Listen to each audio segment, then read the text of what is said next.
नमस्ते सरस्वते देवे गौरवाणी प्रचारिणे निर्विशेषा शून्यवादी पाश्चात्य देशकाय। हरे कृष्ण।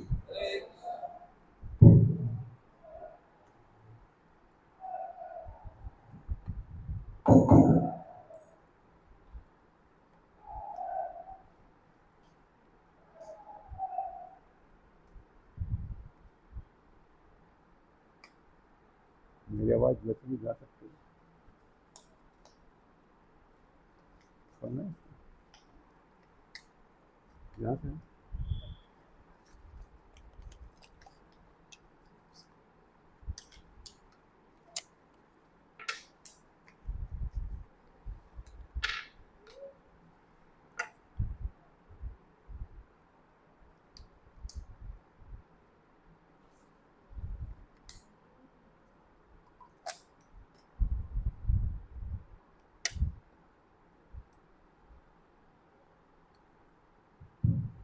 हरे कृष्ण। इस बार का कथा का जो शीर्षक है वो काफी सरल रखा गया था और भक्तों के अनुरोध पे मैंने उसका अंग्रेजी अनुवाद भी किया था ताकि जिसको अपनी भाषा में थोड़ा सा समस्या हो। तो किसी को शीर्षक याद है अपनी कक्षा का?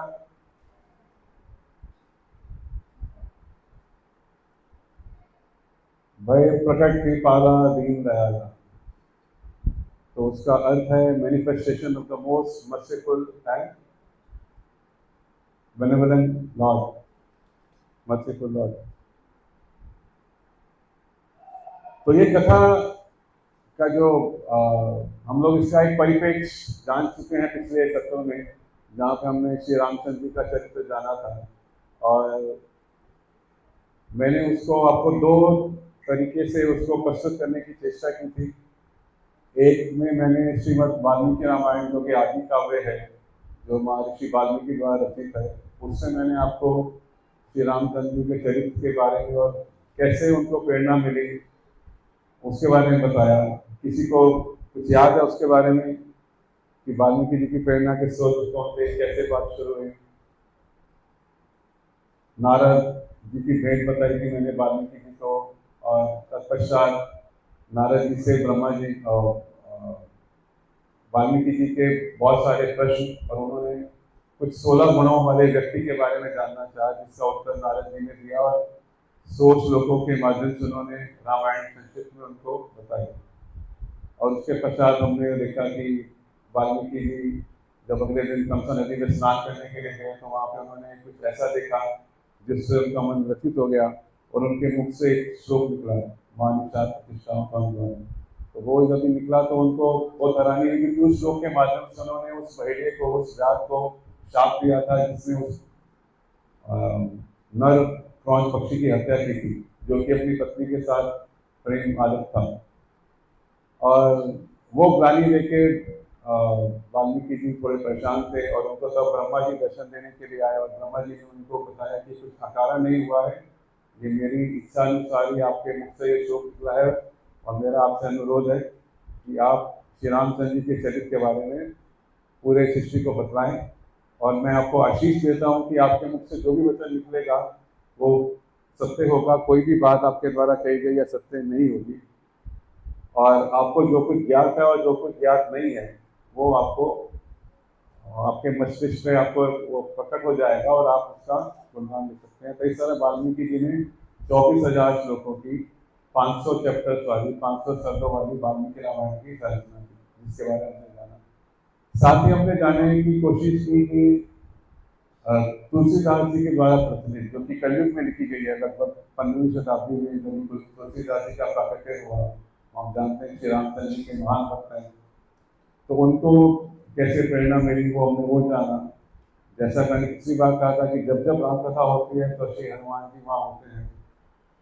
तो कथा श्री रामचंद्र कथा सुनने के सबसे बड़े रसिक वही है और भक्तों को ये पूर्ण विश्वास होना चाहिए कि जहाँ भी रामकथा होगी वहाँ प्रत्यक्ष या प्रत्यक्ष रूप से हनुमान जी उपस्थित होते हैं। आज भी सभा में हैं, तो जैसे मैंने पिछली बार आग्रह किया था, आप मानसिक रूप से उनको नमन कर सकते हैं और उनसे आशीष दे सकते हैं कि राम के प्रति जो उनकी भक्ति है, जो उनकी आस्था है, जो निष्ठा है, उसका लेश मात्र भी यदि हमारे अंदर आ जाए तो हमारा कल्याण निश्चित है।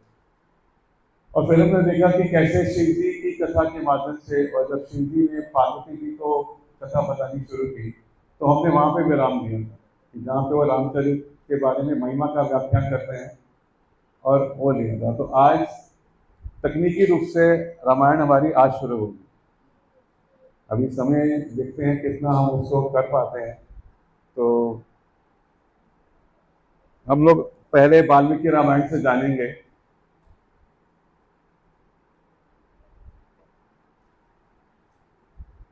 वाल्मीकि रामायण के 5वें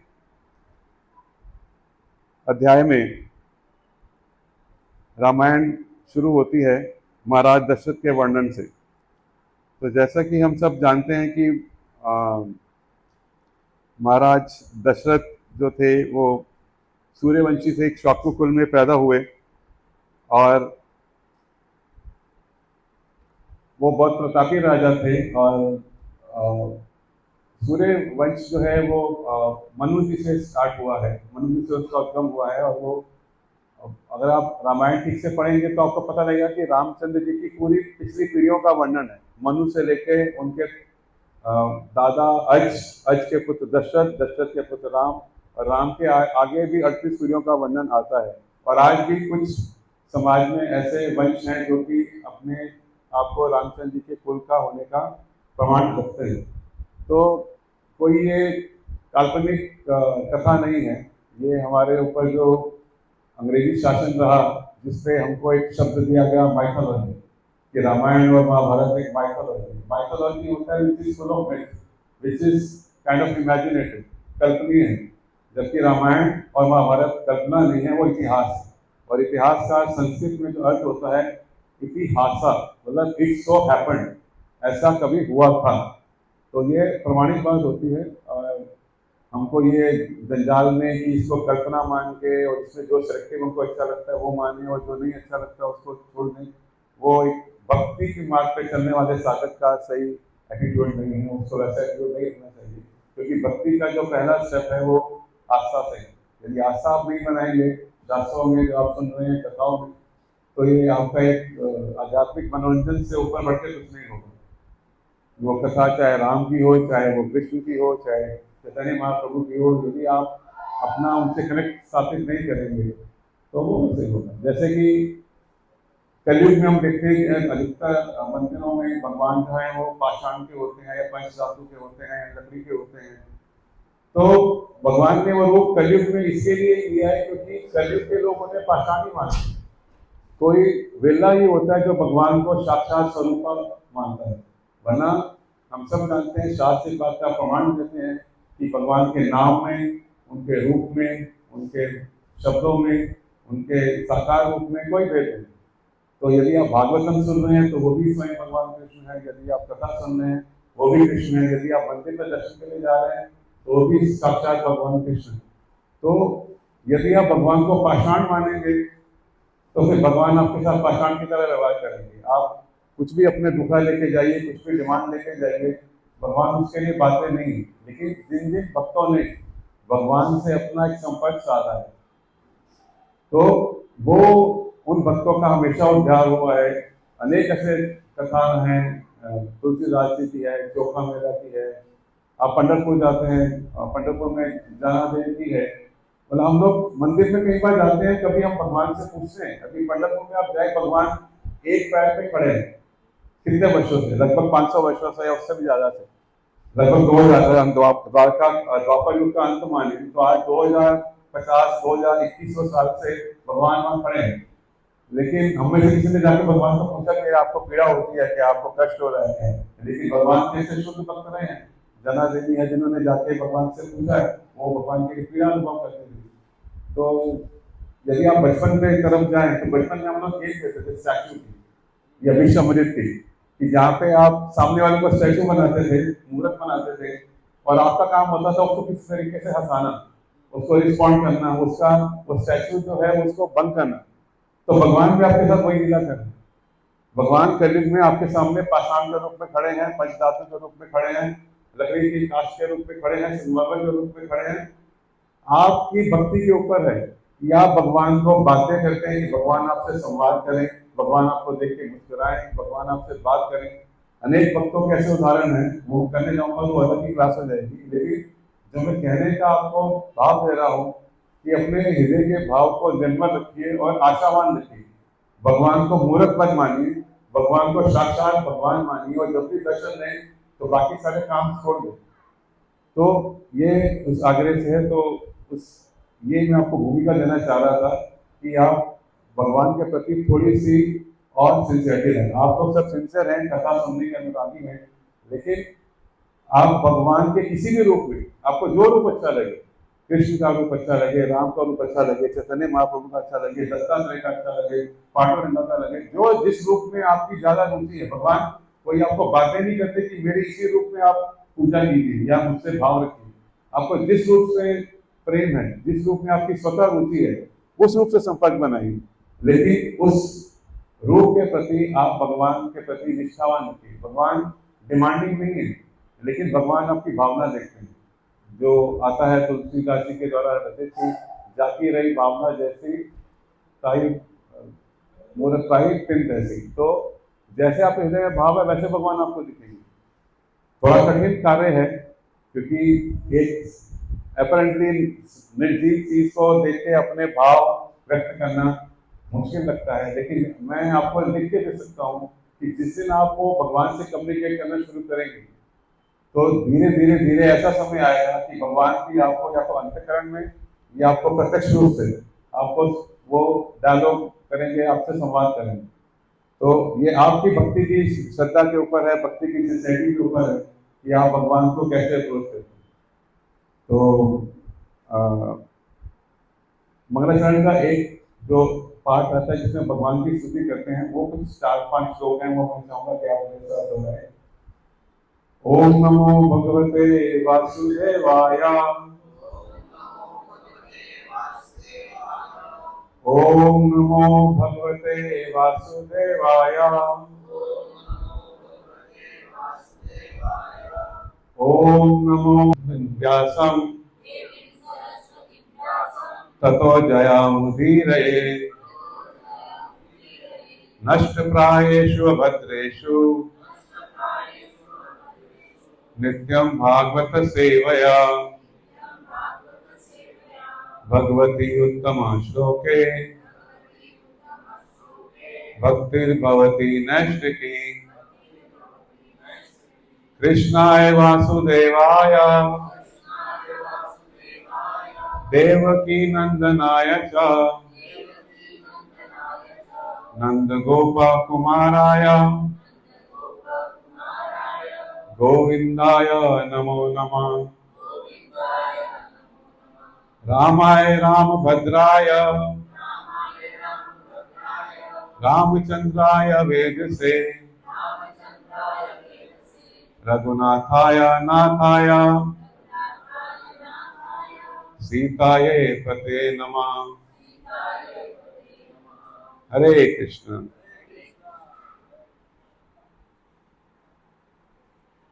तो जैसा मैं आपको बतला रहा था कि वाल्मीकि रामायण के 5वें अध्याय से रामायण असली तौर पे शुरू होती है।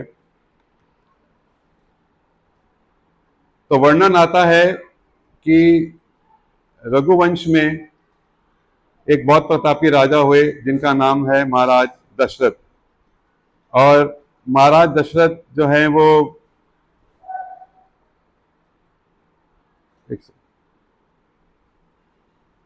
महाराज दशरथ जो है बहुत ही प्रतापी राजा हैं, मनुवंशी में हैं, और उनके कुल में न जाने कितने बड़े बड़े राजा प्रतापी हुए। सगर महाराज हुए, जिनके पुत्रों का जब नाश हुआ तो उनको लाने के लिए गंगा को लाया गया। ठीक है। और जो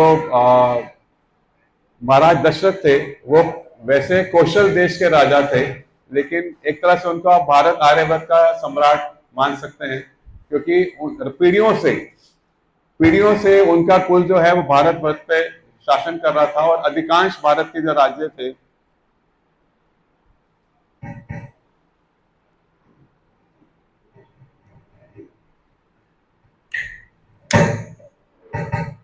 हरे कृष्णा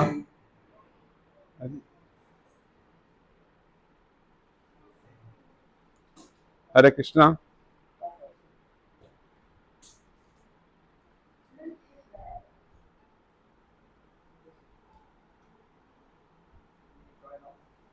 हरे कृष्णा तो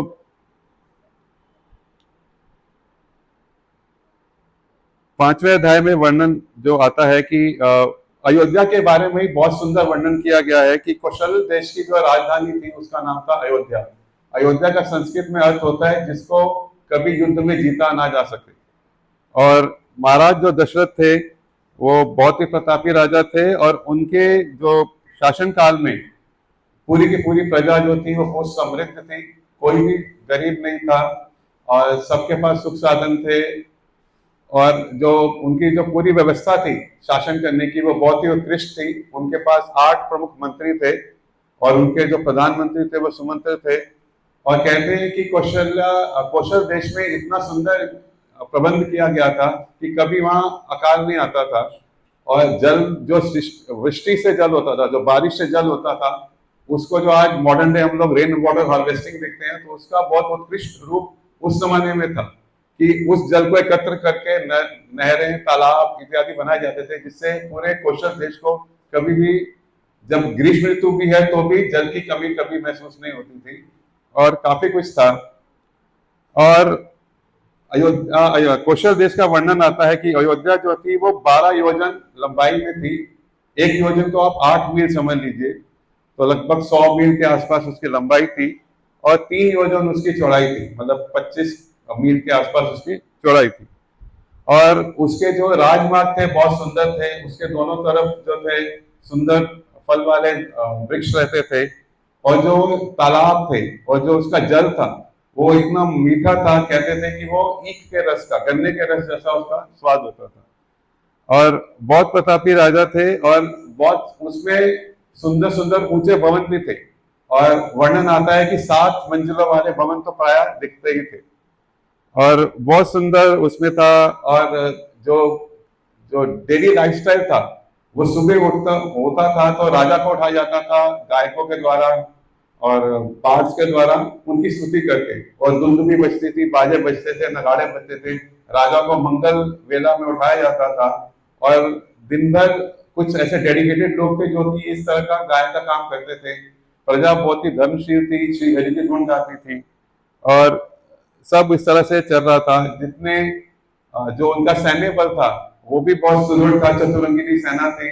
और कभी अयोध्या, जैसे मुराद जी बोला, कभी कभी उसके ऊपर किसी ने अटैक नहीं किया, उसके ऊपर प्रहार नहीं किया और आत्मरक्षा के लिए हमेशा वो तैयार रहते थे। इतना सब कुछ होके भी महाराज दशरथ के मन में कुछ दुख था और शास्त्र कहते हैं कि महाराज दशरथ की आयु कुछ ज्यादा नहीं थी, 75,000 साल थी। और उनके एक वर्णन आता है एक के रामायण में कि वो एक बार अपने महल की अटारिका पे थे, 7वें मंजिल पे थे और वहां पे दर्पण में उनके नजर गई, उनके एक सफेद बाल दिखा। तो हम लोग की तरह, कलयुगी जीव की तरह वो कॉन्शियस नहीं हुए कि अरे 20 साल में, 25 साल में, 30 साल में आ गया। उनको लगा कि अभी मैं वृद्ध हो रहा हूँ और मेरे भी रिटायरमेंट का, संन्यास लेने का समय आ रहा है। लेकिन उनके मन में जो एक पीड़ा थी वो ये थी कि उनका कोई पुत्र नहीं था। और महाराज दशरथ की कितनी रानियां थी, कोई मुझे बता सकता है? 3। 350 रानियां का वर्णन आता है वाल्मीकि रामायण में, अर्धशप्तानी वर्णन आता है। और उसके पीछे 2 कारण है। आप उसको ये मत समझिए कि ये कुछ अनैतिक बात है, कुछ है। हम बात कर रहे हैं त्रेता युग की। त्रेता युग में राजा को पूर्ण अधिकार था, एक क्षत्रिय को भी बल्कि, कि यदि उसके अंदर सामर्थ्य है कि वो अपनी एक से अधिक पत्नी को संतुष्ट रख सकता है, उसकी हर आवश्यकता पूर्ण कर सकता है, उसको संतान दे सकता है, तो उसको एक से अधिक पत्नी रखने का अधिकार वैसे भी था। और दूसरा इसमें कारण जो आता है, जो कि वाल्मीकि रामायण में नहीं है, मैं पहले इसको बात को प्रकट कर दूं कि परशुराम जी ने जो उदंड क्षत्रियों से धरती को विहीन करने का संकल्प लिया था, जिसके चलते उन्होंने 21 बार क्षत्रियों का जो उदंड थे, जो धर्मपरायण नहीं थे, उनका संहार किया, तो परशुराम जी का थोड़ा सा भय सब जगह था। और परशुराम जी के बारे में एक बात प्रचलित थी कि परशुराम यदि किसी नगर में जा रहे हैं, किसी राज्य में जा रहे हैं, और वहां का राजा यदि विवाह कर रहा है या उसकी पत्नी गर्भवती है, तो वो भले ही उदंड क्यों ना हो, उसको वो क्षमा कर देते थे, उसको नहीं मारते थे। तो ऐसा कहा जाता है कि इसी के चलते महाराज दशरथ ने भी 350 बार विवाह किया, लेकिन 3 विवाह उनके प्रमुख बताए जाते हैं। दक्षिण कौशल देश की राजकुमारी कौशल्या से उनका विवाह हुआ, सुमित्रा जी से विवाह हुआ, कैकई देश की जो राजकुमारी थी कैकई, उनसे उनका विवाह हुआ। छोटी रानी थी, सबसे बड़ी रानी कौशल्या जी थी, वो महारानी थी। लेकिन किसी ने भी 350 रानियां होने के पश्चात भी उनको पुत्र नहीं था। और पुत्र ना होना वो एक आजकल की जो एक मेंटालिटी है कि अभी थोड़ा कम हो रहा है, लकीली जब हम बड़े हो रहे थे तब ये ज्यादा समाज में रोक था कि एक पुत्र की लालसा में लोग 5-5, 10-10 बच्चे करते थे, और एक कन्याएं अगर एक के बाद होंगी तो भी उनके पुत्र की लालसा रहती थी। तो महाराज दशरथ का पुत्र ना होने का जो दुख का कारण ये नहीं था, अपना निजी था। वो ये जानते थे कि कोई भी यदि धर्मपरायण धर्मशील राज्य है, उसको इसका एक उचित उत्तराधिकारी मिलना चाहिए। और समाज की जो व्यवस्था थी उस समय पुत्र ही राज करता था। तो उनको अयोध्या की प्रजा के लिए चिंता थी कि अयोध्या की प्रजा के पास अपना उत्तराधिकारी नहीं है, क्योंकि मैं वृद्ध हो रहा हूं, क्योंकि उनको सफेद बाग जो मिला, जो मैंने बताया, तो वो उनको पीड़ा थी। तो उसका निवारण के लिए उन्होंने एक सभा बुलाई, और उस सभा में सबको आमंत्रित किया गया। जैसे मैंने बताया, उनके 8 प्रमुख मंत्री थे, उनके बहुत सारे गुरु थे जो कि उनकी सभा में आमंत्रित रहते थे, पर उनके जो कुल गुरु थे, जो कि कितने वर्षों से, कितनी पीढ़ियों से रघुकुल की जो सेवा कर रहे थे, वो थे महर्षि वशिष्ठ। तो जब उनका आगमन हुआ तब महाराज दशरथ अपने कक्ष से निकल के राजसभा में गए, और वहां पे उन्होंने अपनी मन की व्यथा बताई कि मैं वृद्ध हो रहा हूं और मुझे संतान नहीं है, तो इसका क्या उपाय करना चाहिए।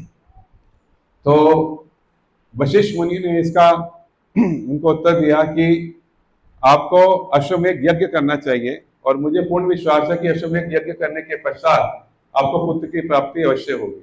और जब ये चर्चा चल रही थी तो उनके जो प्रधानमंत्री हैं सुमंत्र जी, जो कि उनके साथी भी थे, तो वो उनको किनारे पे लेके गए और उन्होंने बोला कि मुझे सतयुग में सनत कुमार जी, जो कि भगवान के पहले मानस अवतार माने जाते हैं, ब्रह्मा के मानस पुत्र 4 चतुर कुमारों में से एक सनत कुमार है, तो उन्होंने सुमंत्र जी को यह बतलाया था कि महाराज दशरथ को अश्वमेध यज्ञ करना चाहिए, और वो यज्ञ किसी और से ना कराएं, बल्कि वो ऋषि श्रृंगा से कराएं।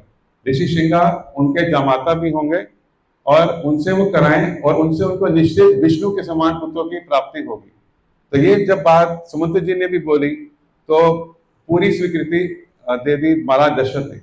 अभी आप लोग को ये समझना चाहिए कि अश्वमेध यज्ञ कोई छोटा मोटा यज्ञ नहीं है, और ये बात मैं पूर्ण विश्वास के साथ कह सकता हूं कि कलयुग में कोई भी आप कंट्री समझ लीजिए, कोई भी राज्य समझ लीजिए, कि आज के राजाओं के पास सामर्थ्य नहीं होगा कि वो अश्वमेध यज्ञ कर सके, क्योंकि अश्वमेध यज्ञ का जो पूरा आयोजन होता है वो बहुत ही विशाल स्तर पर होता है, और कोई चक्रवर्ती सम्राट ही उसको कर सकता है, क्योंकि ये उसकी अवधि जो होती है कम से कम 1 वर्ष तक रहता है, और उसमें बहुत सारे ऐसे नियम है कर्म कांड के हिसाब से जो आपको पालन करने होते हैं, और आपके लिए उसको वैसे उत्कृष्ट ऋत्विक चाहिए। ऋत्विक जो कि यज्ञ का अनुष्ठान करते हैं वो चाहिए, जो कि वो बिना किसी दोष के उन मंत्रों का उच्चारण कर सकें और वो यज्ञ का पूर्ण कर सकें।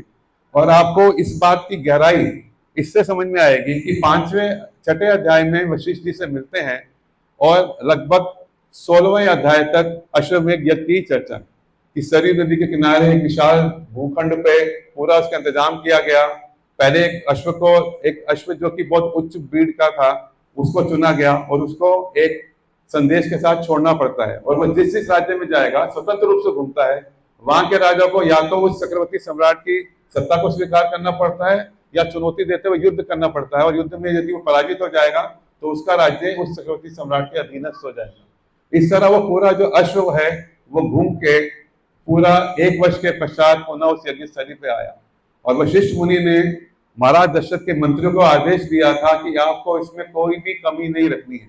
बहुत विशाल पंडाल बनाया गया था और बहुत सारे उसमें राजाओं को निमंत्रण दिया गया था। सबसे पहले निमंत्रण दिया गया था महाराज एक राजऋषि राजा जनक को, क्योंकि वशिष्ठ जी जानते थे कि इनका संयोग बाद में दशरथ जी से लिखा है।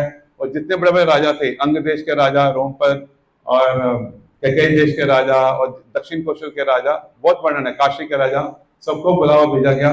सबके रहने की व्यवस्था, सबके सेना की रहने की व्यवस्था, दिन में 3-4 बार का उनका भोजन का व्यवस्था, उसके बाद जो ब्राह्मण आएंगे, ब्राह्मण के जो शिष्य आएंगे, सबके रहने की व्यवस्था।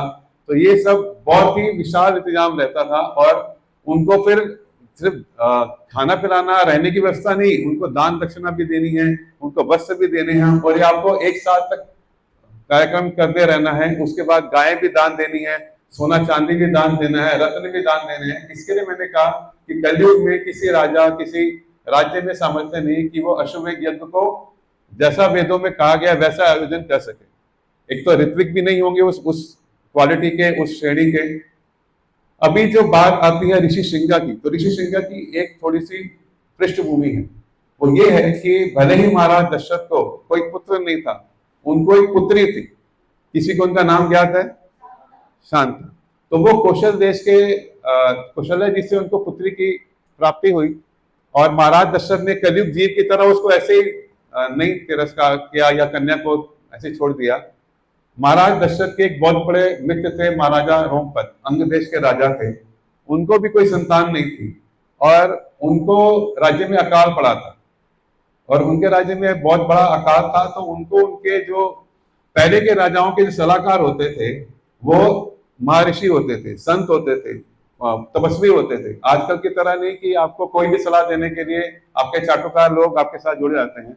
पहले जो असली राजा होता था वो हमेशा ब्राह्मण समाज से ही परामर्श करता था और उसके अनुसार ही कार्य करता था। तो वो रोमपद राजा को भी उनके जो गुरु थे, उन्होंने ये आदेश दिया कि आपके राज्य का अकाल तभी जाएगा जब आपके आश्रम में ऋषि श्रृंगा आएंगे। अभी ऋषि श्रृंगा जो थे, उनके पिता के औरस पुत्र थे, और उनके पिता ने कभी भी उनको कन्याओं से मिलाया नहीं था। उन्होंने समझ लीजिए आश्रम में रहे, उनको ये पता ही नहीं कि पुरुषों के अलावा कोई और भी जीव भगवान ने बनाया है। उन्होंने कन्याएं कभी देखी नहीं, उनको कैसे लाया जाएगा वो सब एक चक्कर था। और महाराज दशरथ ने उसको निसंतान जानकर, और शायद इस आशा में कि उनको कभी तो संतान होगी, उन्होंने वो कन्या, अपनी जो कन्या शांता, महाराज रोमपद को दे रखी थी। तो उनके रोमपद जी के कुलगुरु ने यह कहा था कि आपको अपनी कन्या शांता का विवाह उस ऋषि श्रृंगा से करना होगा। और बहुत चैलेंजिंग टास्क था कि वो आदमी जिसको कन्या तक नहीं पता है, आपको एक तो पहले अपने राज्य में लाना है, फिर राज्य का आपका अकाल दूर होगा, और फिर आपको उसका विवाह करना है। तो इसके लिए युक्ति बनाएगी। तो युक्ति क्या बनाएगी? जो उस अंग देश की जो गणिकाएं थी, जिसको आज मॉडर्न भाषा में आप कर्टिजन बोल लीजिए या प्रोस्टिट्यूट भी बोल सकते हैं, उन चुनी हुई गणिकाओं को पुरुषों के वेश में उनके आश्रम के आसपास भेजा गया, और वहां पे जाके वो जल विहार कर रही थी, कुछ क्रीड़ाएं कर रही थी। और एक दिन उनके पिता वो किसी काम से गए, तो ये कन्याएं पुरुष के रूप में जाके उनको मिली, और ऋषि श्रृंगा बहुत प्रसन्न हुए। उनको लगा, तो उन्होंने बोला कि आप हमारे, वो अपने आश्रम में लेके गए, और तपस्वी थे तो खिलाने के लिए कंदमूल, फल, ये सब थे, उन्होंने वो खिलाए। तो वो कन्या ने उनको बोला, आइए आप हमारे इधर आइए, हमारा सत्कार स्वीकार कीजिए, इसके अलावा भी और भी खाने की चीजें होती हैं। तो वो उनको अपने, जहाँ उनका टेंट लगा हुआ था, प्रवास था, वहां पे लेके गए, वहां पे उनको तरह तरह के भोजन कराए। इस तरह वो 1-2 दिन में उनको मिलते रहे। फिर उन्होंने बोला कि यदि आपको और स्वाद लेना है तो आप हमारे साथ हमारे नगर चलिए। और इस बीच में क्या हुआ कि वो गणिकाओं ने ऋषि श्रृंगा को आलिंगन कर दिया। और अब एक पुरुष को स्त्री का आलिंगन मिलेगा तो उसका थोड़ा सा तो मामला गड़बड़ होगा। तो उनके अंदर भी काम इच्छा उत्पन्न हुई, उनको थोड़ा अलग अनुभव हुआ। उनके लिए काम, उस वक्त जानते नहीं थे कि काम क्या होता है, उनको अलग थोड़ा अनुभव हुआ, और उसकी लालसा में वो उनसे बाहर में मिलने लगे। और एक दिन वो उनको नाव में बिठाकर उनको नगर में ले आए, और जैसे ही नगर में आए, महाराजा रोमपद दौड़ के आए, उन्होंने ऋषि श्रृंगा का स्वागत किया, और जैसे ही उन्होंने उनके महल के बाहर कदम रखे, तभी घनघोर वर्षा शुरू हो गई, और उसके पश्चात वो वहां रहने लगे। लेकिन महाराज रोमपद चतुर भी थे। उन्होंने बोला कि मैं अपनी कन्या शांता का विवाह आपसे करूंगा, लेकिन मुझे एक आश्वासन चाहिए। आश्वासन क्या चाहिए? कि मुझे पता कि आपके पिता कितने स्ट्रिक्ट हैं, उन्होंने आपको कन्याओं से दूर रखा है, तो यदि मैं अपनी पुत्री का विवाह आपसे करूंगा, ना तो आपके पिता और ना आप मुझे कोई शाप देंगे। तो यदि आप इसका आश्वासन देते हैं तो अपनी कन्या का विवाह करने के लिए मैं वचनबद्ध हूँ। तो उन्होंने बोला कि मैं अपने पिताजी को संभालूंगा। तो उन्होंने उनकी पुत्री शांता से विवाह कर लिया, और शांता से विवाह कर लिया तो उसके पश्चात जब पिता को पता लगा तो मामला शॉर्ट में थोड़ा सा सुलझ गया और वो शांति से रहने लगे शांता जी के साथ आश्रम में।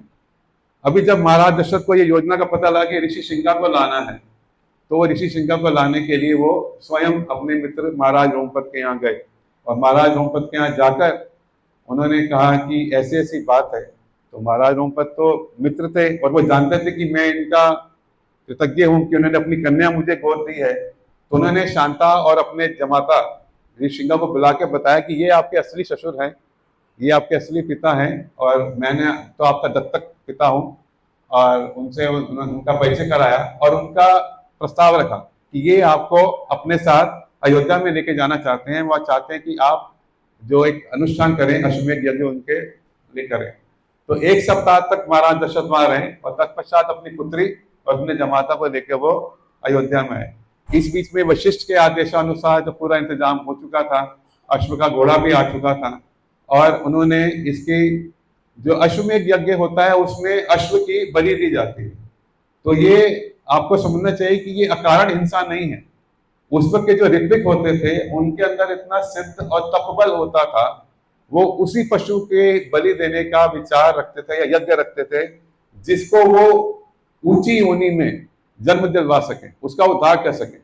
तो ये उस पशु के लिए, चाहे वो अश्व हो या कोई और जानवर हो, आज की तरह कारण बकरे या जो भी हम काटते हैं बलि के नाम पे, उसमें किसी में बल नहीं है कि उसको वो उच्च योनि में लेके जा सके। लेकिन पहले के ऋत्विक में उतना बल होता था कि वो यदि वो उस कर्म कांड को ठीक से करेंगे, बिना किसी त्रुटि के करेंगे, बिना किसी दोष के करेंगे, तो उस पशु को उस पशु योनि से मुक्ति मिलेगी, और वो हो सकता है मनुष्य योनि में आए, या हो सकता है विरला हो तो उसको सीधा वैकुंठ पे मिल जाए। वो सब्जेक्ट टू मेनी कंडीशंस वाला हाल है। तो अश्व की बलि दी गई, अश्व का जो वसा है, जो उसका फैट है, वो आहुति दिया गया यज्ञ की अग्नि में, और 3 दिन तक ये पूरा कार्यक्रम चला।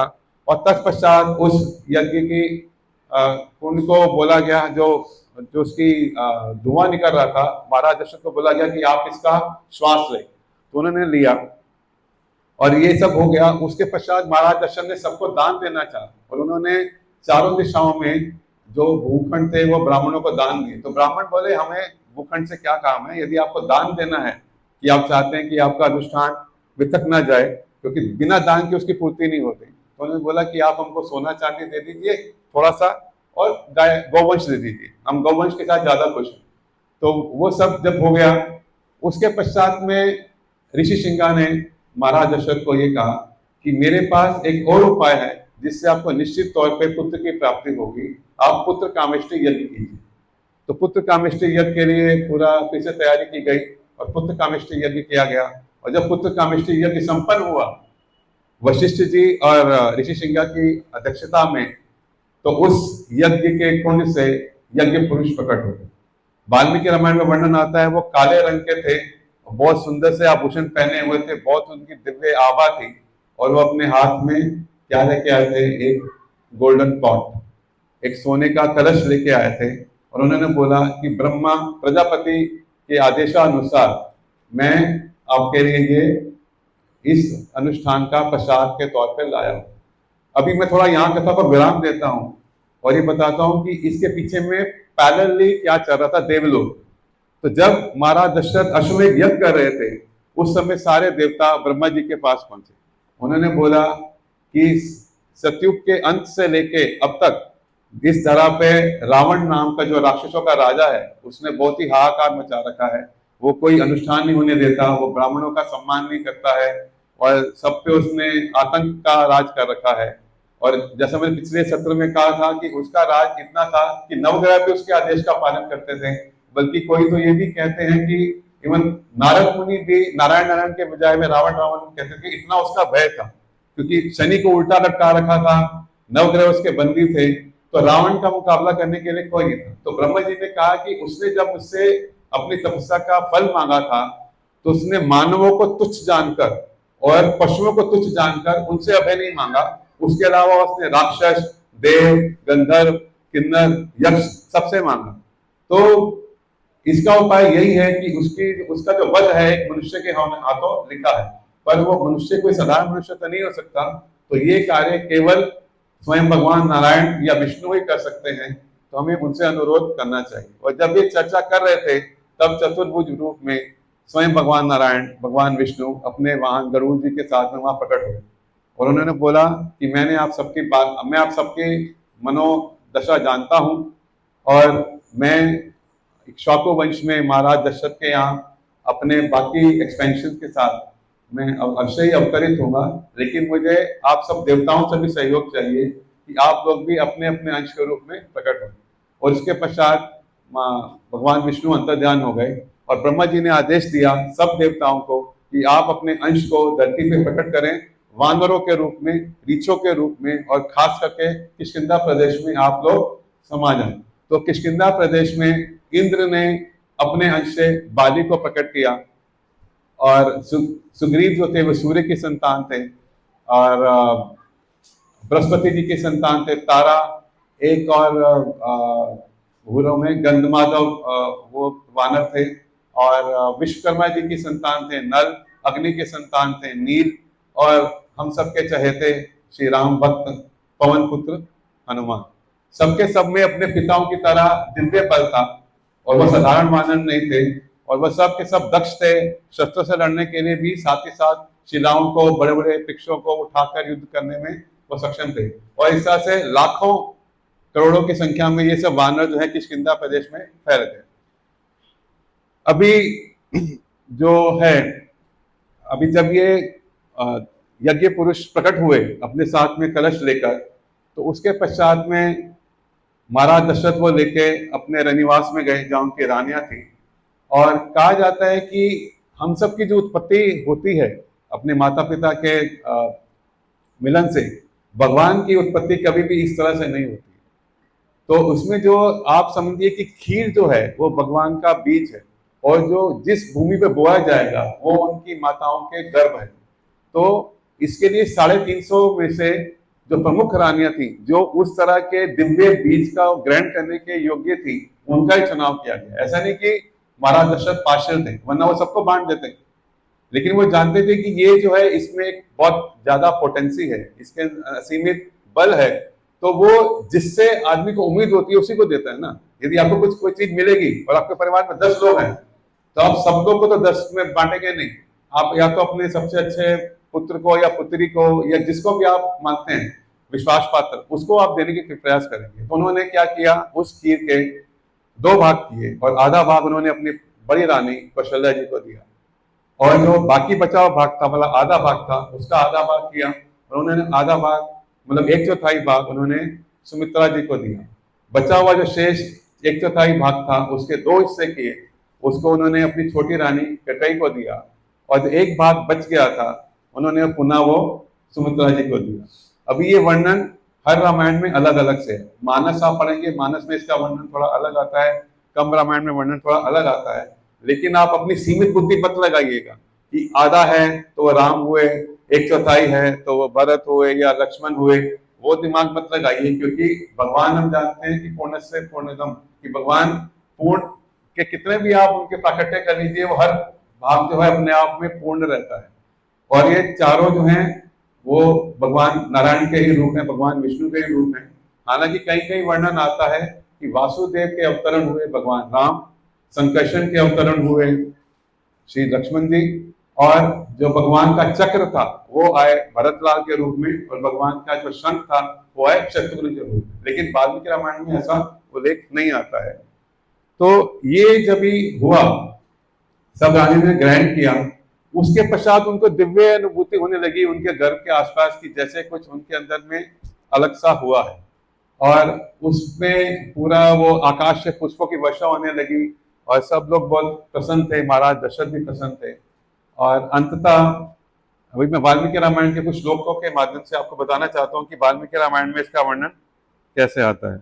जैसा कि मैंने बोला, 5वें अध्याय में अयोध्या नगरी का डिस्क्रिप्शन शुरू होता है और 16वें अध्याय में जाके वो पायसम तीनों रानियों में बांटी जाती है।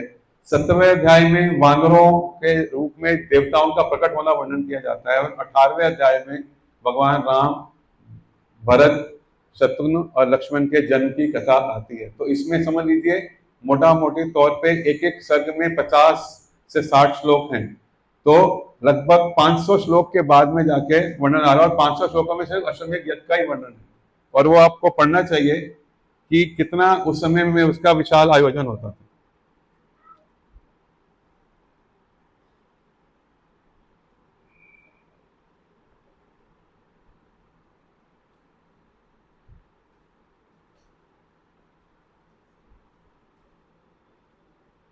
हरे कृष्ण। तो और बहुत सुंदर वर्णन है इसका। कहते हैं कि ये पायसम ग्रहण करने के पश्चात 12 मास बीत गए। तो मैं श्लोक पढ़ के बताता हूं आपको। ततो यज्ञ संपाते तो ऋतुना षट समतेयु ततश्च द्वादशे मासे चैत्रे नवमी के तिथो नक्षत्रे अदिति देवत्वे सवोच संस्थेषु पंचसु ग्रहेषु कर्कटे लग्ने वाक्पता विदुना सह प्रोद्यमाने जगन्नाथम सर्वलोकम नमस्कृतम कौसल्या जन्यादामम सर्वलक्षणम संयुतम विष्णुरथम महाभागम पुत्रम इक्ष्वाकु नंदनम लोहिताक्षम महाबाहुम रक्त ओष्टम दुधिस्वनम। तो जो हमारा वैदिक शास्त्र है वो समय को 12 महीने जनवरी से दिसंबर तक नहीं बांटता है, वो ऋतुओं के हिसाब से बांटता है। कितनी ऋतुएं होती हैं और एक ऋतु की आयु कितनी होती है? लगभग 2 मास। तो 6 सीजन, 6 ऋतुएं बीत गई। तो चैत्र मास जो आया, जो अभी चल रहा है, और चैत्र मास की नवमी को जबकि पुनर्वासु नक्षत्र था, नवमी तिथि थी, शुक्ल पक्ष था और अदिति उसका देवता है, तो उस समय पांचों के पांचों जो प्रमुख ग्रह हैं, सूर्य, कुजा, गुरु, शुक्र, शनि, सबके सब सर्वोच्च पोजीशन पे थे जहां उत्कृष्ट पे होना चाहिए। और उनके घर कहां कहां थे? सूर्य था मेष राशि में, कुजा था मकर राशि में, गुरु यानी बृहस्पति था कर्कटक राशि में, शुक्र थे मीन राशि में, शनि थे तुला राशि में। और इन सब के जो संयोग है वो अकारण नहीं है। आप यदि आज की मॉडर्न एस्ट्रोलॉजी के हिसाब से भी पढ़ेंगे, तो मैंने इसका थोड़ा सा शोध किया था, वो मैं आपको बताना चाहता हूं कि इन नक्षत्रों का मतलब क्या आता है। जैसे मैंने बोला, सूर्य मेष राशि में, चंद्र कर्क राशि में, गुरु कर्क राशि में, शुक्र मीन राशि में, मंगल मकर राशि में, शनि तुला राशि में और बुध मीन राशि में था। तो जो कर्क राशि में होने की वजह से जो चंद्रक है, तो उसकी वजह से जो आदमी होता है उसका स्वभाव होता है वो कंपैशनेट होता है, दयालु होता है, इमोशनली बैलेंस होता है, बहुत संतुलित होता है और वो रक्षा करने वाला और संचालन करने वाला होता है। तो इसके लिए भगवान राम, वैसे भी भगवान राम तो नारायण जी हैं, लेकिन उनका जो गुण आए, दयालुता, उनके दूसरों के प्रति संवेदनशीलता और नेतृत्व करने का जो उनका क्षमता, वो इसकी वजह से आई। चंद्र और गुरु कर्क राशि में थे, इसकी वजह से क्या हुआ, क्या आता है फर्क कि वो जो व्यक्ति को जिसको ये योग मिलता है उसको बुद्धिमत्ता मिलती है और साथ ही साथ उसकी आध्यात्मिक बुद्धिमत्ता भी होती है, उसको सबसे आदर और सम्मान मिलता है और वो नेचुरली राइटियस होता है, धर्म परायण होता है। तो इसके लिए भगवान राम को हम क्या नाम से जानते हैं? मर्यादा पुरुषोत्तम, कि उन्होंने धर्म का कभी भी त्याग नहीं किया। जो मर्यादा के हिसाब से, वो चाहे पुत्र के होने के दायित्व हो, पिता होने का दायित्व हो, राजपुत्र होने का दायित्व हो, पति होने का दायित्व हो, प्रजा पालक होने का दायित्व हो, मित्र होने का दायित्व हो, शत्रु होने का दायित्व हो, उन्होंने वो सबको धर्म के हिसाब से निभाया। उनका जो सूर्य मेष राशि में था, उसकी वजह से क्या गुण आते हैं इंसान में? स्ट्रॉन्ग लीडरशिप, उसका जो नेतृत्व होता है वो बहुत ही अद्वितीय होता है और उसकी राजसी एक क्षमता होती है, रॉयल अथॉरिटी होती है उसको, और निर्भय होता है। तो इसके लिए भगवान राम आदर्श राजा बने और एक क्षत्रिय बने। बहुत जबरदस्त। उनका जो मंगल कर्क राशि में था, उसकी वजह से क्या हुआ कि वो अपने कार्य में अनुशासित होते हैं वो व्यक्ति, और उनके पास युद्ध को जीतने की स्ट्रेटेजिक एबिलिटी होती है, रणनीति बनाने की उनकी बहुत क्षमता होती है, और उनका जो बल होता है वो अनियंत्रित नहीं होता कि गुस्सा आया तो किसी पे भी बल चल अपने बल का प्रयोग कर दिया। वो बल का प्रयोग हमेशा नियंत्रित होकर, संयमित होकर करते हैं। तो भगवान राम में ये गुण थे कि भगवान राम दिखने में सौम्य थे, गंभीर थे, लेकिन जब वो युद्ध करते थे तो उनका कोई सानी नहीं था, उनका कोई मुकाबले में नहीं था। उनका जो शुक्र मीन राशि में था, उसकी वजह से क्या आते हैं गुण इंसान में कि उसको प्रेम जो होता है उसका शुद्ध प्रेम होता है, और उसकी भक्ति भी होती है जो उच्च कोटि की होती है। उसके जो रिलेशनशिप होते हैं, जो संबंध होते हैं, वो आध्यात्मिक स्तर पे होते हैं, हमारी तरह भौतिक स्तर पे लेन देन के लेवल पे नहीं होते हैं, और उनमें आदर्श पति बनने के गुण होते हैं। तो ये सारे भगवान ने सीता माता के साथ जो अपना संबंध है उसमें वो स्थापित किए। उनका जो शनि तुला में है, अभी शनि को न्याय का देवता कहा जाता है, अकारण आज शनिवार है, लोग शनिदेव से डर के उनको तेल चढ़ाते हैं, सब करते हैं, लेकिन यदि आप सत्कर्म करते हैं, यदि आप न्याय पे चलते हैं, धर्म पे चलते हैं, तो आपको शनिदेव से डरने की जरूरत नहीं होती है। लेकिन जो काम जो मलिनता से, चाहे वो मन की हो चाहे अपने आचरण की हो, उससे यदि कार्य करते हैं तो उनको शनि के द्वारा दंड मिलने का भय हमेशा रहता है। तो शनि के तुला राशि में होने के कारण वो व्यक्ति हमेशा न्याय प्रिय होता है और अपनी डीलिंग्स में फेयर रहता है। वो बड़ा इस भगवान हमेशा समतर रहते, मतलब समविष्ट रहते हैं कि सब किसी के साथ भेदभाव नहीं करते, और वो ड्यूटी को हमेशा पहले रखते हैं, अपने कर्तव्य को अपने निजी सुख से। तो भगवान राम का जो सीता का रानी के रूप में त्याग भी उसी परिप्रेक्ष्य में हमको दिखना चाहिए। उन्होंने पत्नी के तौर पर उनका त्याग नहीं किया, लेकिन रानी के तौर पे जो उनको उन्होंने निर्णय लिया, या इवन जो यदि आप रामायण पढ़ेंगे अंत में जब भी दुर्वासा मुनि उनसे मिलने के लिए आए, उन्होंने कंडीशन रखी कि जब मैं आपसे बात कर रहा हूँ कोई नहीं आएगा, यदि कोई आएगा तो आप उसका मृत्यु दंड देंगे। तो लक्ष्मण जी को जब जाना पड़ा तो सॉरी यमराज जी मिलने आए थे, और यमराज जी ने शर्त रखी थी कि कोई मिलने आएगा तो उसका मृत्यु दंड देंगे। दुर्वासा मुनि आके बहुत कुछ तो, वो थोड़े अधीर हैं स्वभाव के, वो उन्होंने कुछ तो पूरा ऐसा प्रयोजन किया कि मुझे राम से अभी मिलना है। तो लक्ष्मण को सूचना लेके जब अंदर आए तो भगवान राम ने लक्ष्मण को मृत्यु दंड दिया और उनको सरयू में जल प्रवेश करना पड़ा। तो भगवान राम ने हमेशा जो कर्तव्य है, जो वचन दिया है, उस वचन की पूर्ति के लिए अपने निजी सुख को, अपने निजी संबंधों को, उसको गौण रखा है और उनको बात को ऊपर रखा है। इसके लिए वो जो कहा जाता है कि रघुकुल रीत सदा चली आए, प्राण जाए पर वचन न जाए। और उनमें जिनके ऊपर शनि की कृपा रहती है उनके जीवन में थोड़ा संघर्ष भी रहता है। तो भगवान राम के जीवन में भी हमने देखा कि उनके जीवन में 14 वर्ष का वनवास और अनेक तरह के दुख भी लिखे, लेकिन उनमें उनका हो रहा। तो ये सुंदर वर्णन जो है भगवान राम के जन्म के बारे में आता है। उसके पश्चात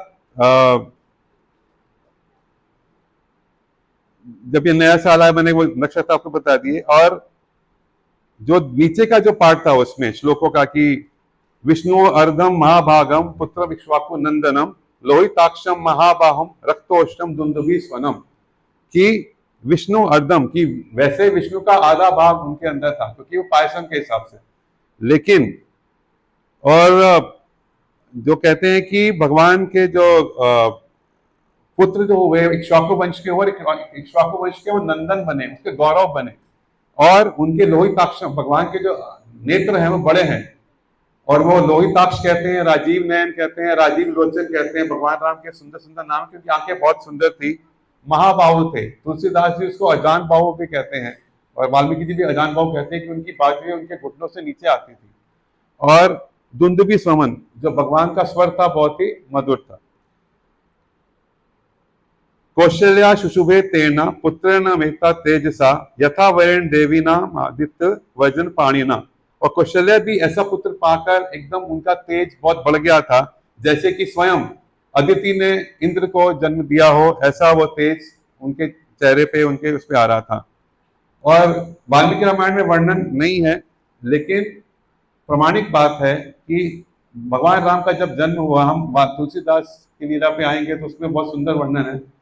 दोपहर के समय हुआ, नून टाइम में, इसके लिए हम जो उपवास भी रखते हैं भगवान का, जो हमने रामनवमी का व्रत रखा था, तो उसमें हम लोग मध्याह्न तक उपवास रखते हैं। भरत जी का जन्म अगले दिन हुआ उनके, तो उसका वर्णन आता है, भरतो नाम केकयाम यज्ञे सत्य पराक्रमाम साक्षात विष्णु चतुर्भागा सर्वे समोदितो गुणम। तो महारानी कैकेयी ने भरत जी को जन्म दिया जिनके अंदर सारे गुण थे, धर्मपरायण थे, और उनकी सबसे बड़ी जो विशेषता थी सत्यपरायण था, और वो विष्णु के 1/4 भाग थे। मैं पुनः बोल रहा हूं कि आप 1/4 आधा 1/8 उसके गणित में मत जाइए, ये खाली पायसन के कंटेक्स्ट में बताया जा रहा है। भगवान के गुणों में या पोटेंसी में उस तरह का भेद मत कीजिएगा। अथा लक्ष्मण शत्रुघ्नो सुमित्रा जनेत सुतो वीरो सर्वस्त्र कुशलो विष्णु अर्ध समन्वितो। सुमित्रा महारानी ने तीसरे दिन, मतलब भगवान राम के जन्म होने के 2 दिन पश्चात, उन्होंने 2 युगल पुत्रों को जन्म दिया, ट्विंस को जन्म दिया, जो कि भगवान विष्णु के चिन्हों के साथ पैदा हुए थे। इनके नाम थे लक्ष्मण और शत्रुघ्न, जो कि हर तरह से वीर थे और तरह तरह के शस्त्र चलाने में वो दक्ष थे। जैसे मैंने पहले कहा था कि एक वर्णन आता है कि भगवान वासुदेव जी के अवतार रामचंद्र जी हैं, संकर्षण के अवतार लक्ष्मण जी हैं, चक्र के अवतार भरत जी हैं और शंख के अवतार शत्रुघ्न जी हैं। लेकिन ये एक वाल्मीकि रामायण में नहीं है, ये वर्णन कहीं पे आता है। लेकिन आप इनको चारों को विष्णु स्वरूपा ही मानिए और नारायण के गुणों से ही बने हुए हैं। लेकिन वाल्मीकि जी स्वयं लिखते हैं, पुष्य जातस्तु भरतो मीन लग्ने प्रसन्निधि सार्पे जाते तो सुमित्रो कुलीर अभ्युदित रवो। कि जब अगले दिन का सूर्य जब उग रहा था तो उस समय धर्मपरायण भरत पैदा हुए, जब भी मीन राशि थी और पुष्यमी नक्षत्र था, और उसके पश्चात सुमित्रा के दोनों पुत्र लक्ष्मण और शत्रुघ्न कर्क राशि में पैदा हुए जब अश्लेषा नक्षत्र था आकाश में, यानी कि चैत्र मास का 10वां दिन। अभी इसमें 10वां दिन लिखा है, मानस में वो 2 दिन के बाद लिखा गया है। राजपुत्रो महात्मा ना चत्वारो जगह पृथक गुणवंतो अनुरूपाश्च रुच्या पृष्ठ दोपमा। तो ये चारों जो पुत्र थे, कहा महाराज दशरथ को एक पुत्र नहीं था लगभग 1 वर्ष पहले, और वो इस चिंता में घुले जा रहे थे कि मेरी कोई संतान नहीं है, अयोध्या को कोई उत्तराधिकारी नहीं है, और यहाँ उनको नारायण की कृपा से और ऋषियों के प्रसाद से उनको 4 पुत्र मिल गए। और वो चारों पुत्र जो थे वो बहुत ही आकर्षक थे, मनोहारी थे, बहुत तेजस्वी थे, और दिखने में लगभग सारे एक जैसे थे, क्योंकि वो नारायण के ही अवतार थे। और कहा गया कि वो इसमें वर्णन किया है पूर्व भद्रा और उत्तर भद्रा, उस पर हम नहीं जाते हैं, वो नक्षत्र के हिसाब से उन्होंने लिखा है। जगुर कलम चा गंधर्व नंदितो अश्वराप्सरो गणा देवता दुंदभ्य नेदौ पुष्प वृष्टिश्च खाक पतत उत्वश्च महानासीद अयोध्यायाम जनाकुला। जो ऊपर से देवलोक से गंधर्व थे, देवताओं के जो सिंगर हैं वो मेनली गंधर्व कुल में होते हैं, तो वो गंधर्व ने बहुत ही सुंदर सुंदर गायन प्रारंभ किया, और जो अप्सराएं हैं स्वर्ग की और उच्च लोकों की, उन्होंने नृत्य करना शुरू किया, और जो म्यूजिशियंस थे, जो संगीतज्ञ थे, उन्होंने वाद्य यंत्र बजाने शुरू किए, दुंदुभी, बाजे, और आकाश से पुष्पों की वर्षा होनी शुरू हो गई, और अयोध्या में भी पूर्ण उत्सव मनाया गया। रथ्याश्च जन संबंधा नर्ता संकुला गायनेश्च वीरावण्यो वादनेश्च तथा परे विरजुएरा पुलास्तत्र सर्वरत्न समान्विता। जो पूरी के पूरे नगर थे, जो मार्ग थे अयोध्या के, लोग उस पर उमड़ उमड़ के आ रहे थे, सब इतने प्रसन्न थे। जो अभिनेता है वो अभिनय कर रहे हैं, जिसको हम आज की भाषा में स्किट बोलते हैं, जो नर्तक है वो डांस कर रहे हैं, गाने वाले गा रहे हैं, और पूरे के पूरे मतलब पूरी तरफ उत्साह और मंगल का माहौल था। प्रदेश चाम ददो राजा सूतमागंत वंदिना ब्राह्मणे ददो वित्तम गोदनानी शस्त्र।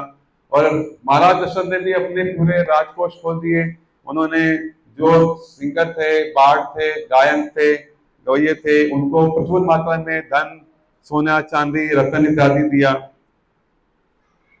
अभी नाम का मतलब बताया जा रहा है कि नाम का अर्थ क्या है। राम, भरत, लक्ष्मण और शत्रुघ्न का उनका जो अर्थ है वो वाल्मीकि जी ने क्या व्याख्या की है। अतिताये एकादशम तू नाम कर्मा तथा करोत, ज्येष्ठा राम महात्मानम भरतम केकई सुतम, सौमित्रो लक्ष्मण मिति शत्रुघ्नम परम तथा, वशिष्ठो परम प्रीतो नामानि कुरुते तथा। 11 दिन बीत गए। 11 दिन बीतने के पश्चात नाम संस्कार की जो है वो उत्सव आयोजित किया गया और वशिष्ठ जी कुल गुरु जी को बुलाया गया।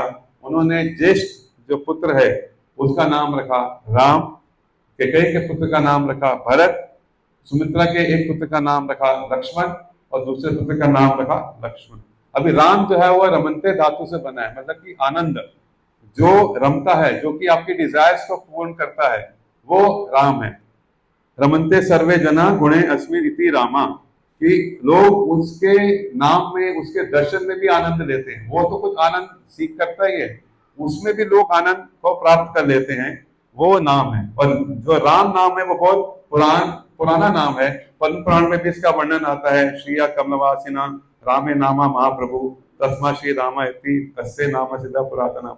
और भरत कहा जाता है भरता राज्य भारनाथ विवृता इति भरता, कि जिसको इस धरती का भरण करना है, उसको पालना है, उसको संभालना है, वो भरत है। इसके लिए उसका नाम भरत किया गया, क्योंकि वो जानते थे कि भरत पे क्या विपदा आने वाली है, कि बिना उसके दोष के, बिना उसकी मंत्रणा के, बिना उससे सलाह लिए उसकी मां ने उसके तथाकथित हित के लिए एक ऐसा अनर्थ कर दिया जिसके लिए समाज भरत को चाहे तो भर भर के दोष दे सकता था, लेकिन भरत का आचरण देख के किसी की भी हिम्मत नहीं हुई कि वो भरत के ऊपर दोषारोपण करे। शुरू में लोगों को संदेह हुआ, इवन कौशल्या माता जी ने भी उस पर संदेह किया कि शायद ये भरत की इच्छा से हुआ है, लेकिन एक व्यक्ति थे पूरी सृष्टि में जिन्होंने कभी उस पर संदेह नहीं किया। यहाँ तक कि लक्ष्मण ने भी संदेह किया जब वो उनकी सेना को आते हुए देखा। और वो कौन थे जिन्होंने संदेह नहीं किया? तो राम और भरत का जो प्रेम है वो इतना अनोखा है कि दोनों भाई, हम देखते हैं कि राम भरत मिलाप में कि दोनों भाई एक दूसरे के ऊपर न्यौछावर करने के लिए मतलब प्रतिज्ञाबद्ध हैं। दोनों एक दूसरे की बात नहीं बोले, वो बोले कि तुम राज कर लो, बोलते तुम राज कर लो। कहाँ होता है ऐसा? और ये कहते हैं कि जब भी 14 वर्ष के पश्चात जब भरत जी को मिले नंदीग्राम में राम, जब पुष्पक विमान से आए, तो उनके साथ में सारे वानर आए थे, विभीषण भी आए थे। और विभीषण और सुग्रीव दूसरे को देख रहे हैं कि हमारे भाई तो ऐसे नहीं थे। सुग्रीव के भाई ने तो बाली तो उसको उसकी पत्नी का हरण कर लिया, उसको निकाल दिया था। विभीषण को उसके स्वयं रावण ने देश निकाला किया।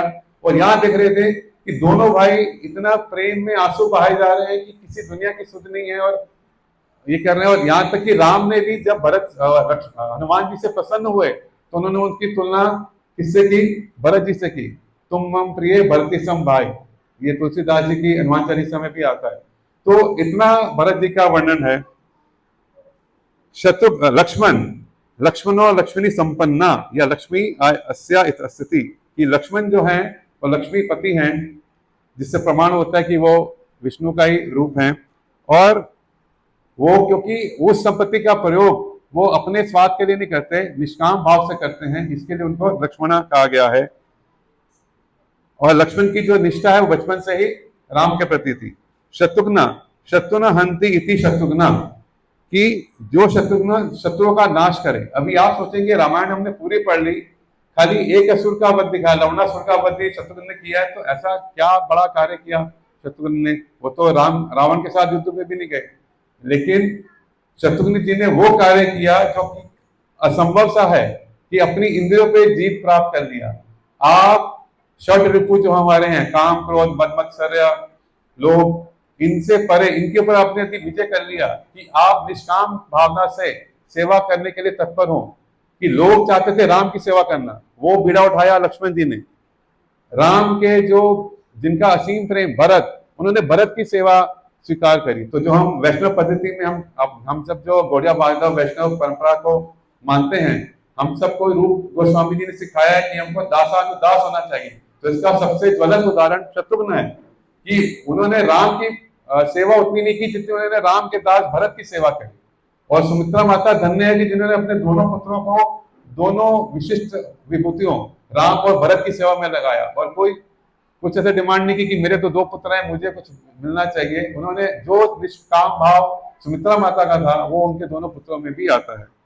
तो इस तरह से नाम ब्राह्मण समना हुई और उसके पश्चात वो दान दी गया, सब कुछ किया गया। और महाभारत के रामायण में इसके बाद भगवान राम के बालपन का ज्यादा वर्णन है नहीं, उसके बाद थोड़ा सा है उनका, थोड़े से बड़े हुए और उसके पश्चात उनका उन्होंने विवाह करने की सोची और तभी विश्वामित्र का प्रवेश होता है। यहाँ भी मैं वाल्मीकि रामायण से थोड़ा विराम लेना चाहूंगा और मैं आता हूँ तुलसी मानस में।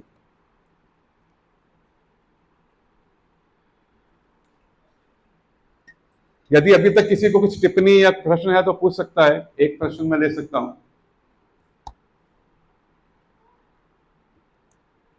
हाँ बोलिए राज प्रकाश प्रभु जी।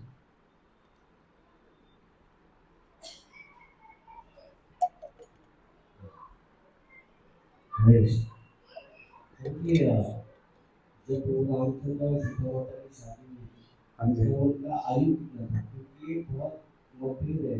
हाँ आपका ये प्रश्न एकदम उचित है कि कहा जाता है कि लगभग 12 वर्ष की उम्र तक भगवान वशिष्ठ जी के गुरुकुल में रहे और उसके पश्चात उनको विश्वामित्र जी लिवाने के लिए आ गए। और जब वो मिथिला पहुंचे हैं तो कहीं कहीं भगवान की आयु 16 वर्ष के आसपास लिखी गई है, कहीं पे 12-14 वर्ष के बीच में लिखी गई है, लेकिन एग्जैक्ट आंसर किसी ग्रंथ में ऐसा प्रमाणिक तौर पर नहीं लिखता, क्योंकि वाल्मीकि रामायण मैंने पढ़ी है, उसमें भी उनकी आयु का उल्लेख आता नहीं है। लेकिन इतना बात जो मुझे समझ में आई कि उनके विवाह के परान ऐसा नहीं कि भगवान सीता माता से विवाह करके अयोध्या में आए और कुछ दिन के बाद ही महाराज दशरथ ने उनका राज्याभिषेक करने की सोची और मथुरा ने वो पूरा जो कुटिल षड्यंत्र रचा वो सब हो गया। कहा जाता है कि लगभग 12 वर्ष तक भगवान रामचंद्र सीता माता अयोध्या में उन्होंने सुख से प्रवास किया और उनको जो प्रसाद मिला था, जो उनको जो महल मिला था, वो कैकेयी माता ने दिया था। कनक भवन आज भी अयोध्या में आप जाएंगे दर्शन करें तो कनक भवन आता है और सबसे सुंदर महल उन्होंने रामचंद्र जी को दिया था। तो कहा जाता है मोटे मोटे तौर पे कि जब भगवान राम ने वनवास के लिए वो गए तो उनकी आयु 24 से 26 वर्ष के आसपास बताई जाती है। मैं सही कह रहा हूँ प्रभु जी या आपने कुछ अलग सुना है? मैंने सुना है 12 साल में उनकी शादी हुई, दूसरा 16 साल में, हाँ तीसरा 24 साल। हाँ वही अलग अलग है। 24 साल के हिसाब से भगवान की आयु 37 साल आती है, लेकिन मोटे तौर पर इस बात से हम चलें तो 14 वर्ष के जब भगवान आए तो he was in to his late 30s, 38 से 48 की एज में वो 14 वर्ष का वनवास काट के आए थे और उसके बाद भगवान सिर्फ 11,000 वर्ष तक रहे। ये बात तो प्रमाणित है कि राम राज्य 11,000 वर्ष से चला, इसमें कोई दो राय नहीं है। अभी हम आते हैं मानस पे, जैसा कि हमने पिछले, हाँ जी बोलिए। दूसरा एक सवाल बोलिए। कि रामायण में जो से कांड है, सातवां जो कांड है उत्तरकांड, हाँ जी, एक काफी लोगों का कहना है कि प्रमाणित है। हाँ प्रभु मैंने, इसके बारे में हमारे हाँ जो आचार्य लोग क्या हैं? इसमें आपने बिल्कुल सही प्रश्न किया और हमने इसकी चर्चा पिछले सत्र में भी की थी कि ना केवल उत्तरकांड बल्कि जो बाल कांड के पहले 4 अध्याय हैं जहाँ पे वाल्मीकि जी का नारद मुनि से मिलना और उसके बाद उनको भगवान ब्रह्मा जी के दर्शन होना और भगवान ब्रह्मा की प्रेरणा से रामायण की रचना करना और रामायण उनको लवकुश को सिखाना और वो लवकुश का नगर नगर ग्राम जाके वो गायन करना और वो गाते गाते अयोध्या में प्रवेश करना, रामचंद्र जी के महल में प्रवेश करना और रामचंद्र की उपस्थिति में वो सुनाना। बहुत से इतिहासकार उस पर भी डाउट करते हैं, तो वो थोड़ा सा कॉन्ट्रोवर्शियल टॉपिक है। वो बोलते हैं कि असली बालकांड जो है 5वें अध्याय से शुरू होता है जहां महाराज दशरथ का वर्णन आता है। तो ये थोड़ा सा है, लेकिन यदि आप पहले 4 अध्याय को प्रमाणिक माने तो उत्तरकांड की उपस्थिति जो है वो चित्तीय लगती है क्योंकि वो लवकुश सीता माता और रामचंद्र जी के पुत्र हैं। लेकिन यदि आप उसको ही डाउट करेंगे कि आप 4 चैप्टर्स को नहीं मानेंगे तो ये थोड़ा है, पर मेरी इतनी योग्यता नहीं है कि मैं इसके ऊपर आपको सटीक उत्तर दे सकूं। लेकिन ये जो कंट्रोवर्सी मैं उससे परिचित हूं कि ये 1-2 मत जो है वो चलते हैं, पर भगवान रामचंद्र सीता के पुत्रों का नाम लव कुश है, ये तो बात प्रमाणिक है। तो जी इसके ऊपर मैं आपको और कुछ नहीं कह पाऊंगा। Thank you. यस प्रभु। सॉरी आपने एक ही क्वेश्चन ओवर कर, नहीं ठीक है। I take the privilege. आपने you described so nicely about how Ayodhya was and Ram Raj में कैसा था. So how does one relate if there is Ram Raj now? कोशिश कर रहे हैं कि राम राज हो या कॉन्सेप्चुअली हो, क्योंकि जो ब्यूटी आपने डिस्क्राइब की है वो तो अभी है नहीं, और ना तो when you take water, plants, anything you take, कुछ तो है नहीं. So how does, even if Ram Raj comes, what will be the experience now in Kali? ये थोड़ा हाइपोथेटिकल क्वेश्चन है प्रभु जी, मतलब कल्पना से इसका उत्तर देना पड़ेगा, लेकिन जो प्रमाण मिलता है, तो मैंने पिछले सत्र में भी कहा था कि क्या हम योग्य हैं कि हमको राम राज्य मिले, क्योंकि शास्त्र कहते हैं यथा राजा तथा प्रजा। लेकिन यदि आज हम अपनी दशा को लेके रोते हैं तो शायद हम लोग सबके कर्मों का सामूहिक परिणाम है कि हमको ऐसे राजा मिले हैं जो कि मोरली, फाइनेंशियली, स्पिरिचुअली सब तरह से करप्ट हैं। तो उसमें एकदम से आप मुझे एपिटोम में लेके जा रहे हैं राम राज्य, तो है तो मेरे लिए एक स्वप्न जैसा कि हाँ ऐसा होना चाहिए, लेकिन मैं तो इसको विनम्रता से यही कहूंगा कि मुझे नहीं लगता कि हम में से किसी की योग्यता है कि हम राम राज्य का आस्वादन करें। हाँ, यदि हम उस प्रयास में निरंतर सतत रहेंगे और कलयुग के जो सारे प्रभाव हैं उसको यदि हम लोग विजय प्राप्त कर सकेंगे या नियंत्रण में रख सकेंगे, तो शायद कुछ समय आएगा कि हमको राम राज्य जैसा कुछ अनुभव होगा।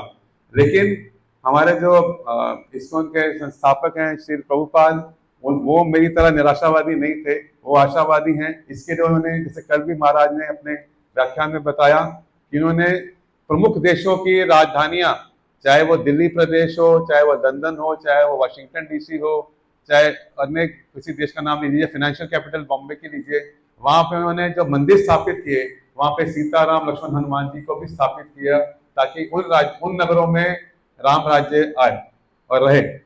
अभी कितना है कितना नहीं है वो सब्जेक्टिव इशू है, लेकिन यदि उस दृष्टि से देखेंगे तो आप जब उनके सामने जा रहे हैं तो आप उनको अपना राजा मान सकते हैं और आप अपना मन का हाल बयान कर सकते हैं। और आप यदि धर्म अनुसार आचरण करेंगे, हम सब, आप अकेले नहीं, तो कभी तो हमको आशा रखनी चाहिए कि हमारे जीवन में भगवान इतनी कृपा करेंगे कि हमको वैसा राज्य मिलेगा, या उनके प्रतिनिधि के द्वारा या उनके प्रत्यक्ष रूप के द्वारा। Thank you. तो पिछले जो हमने रामचरितमानस का जो लिया था उसमें हमने देखा था कि कथा कौन सुना रहा है?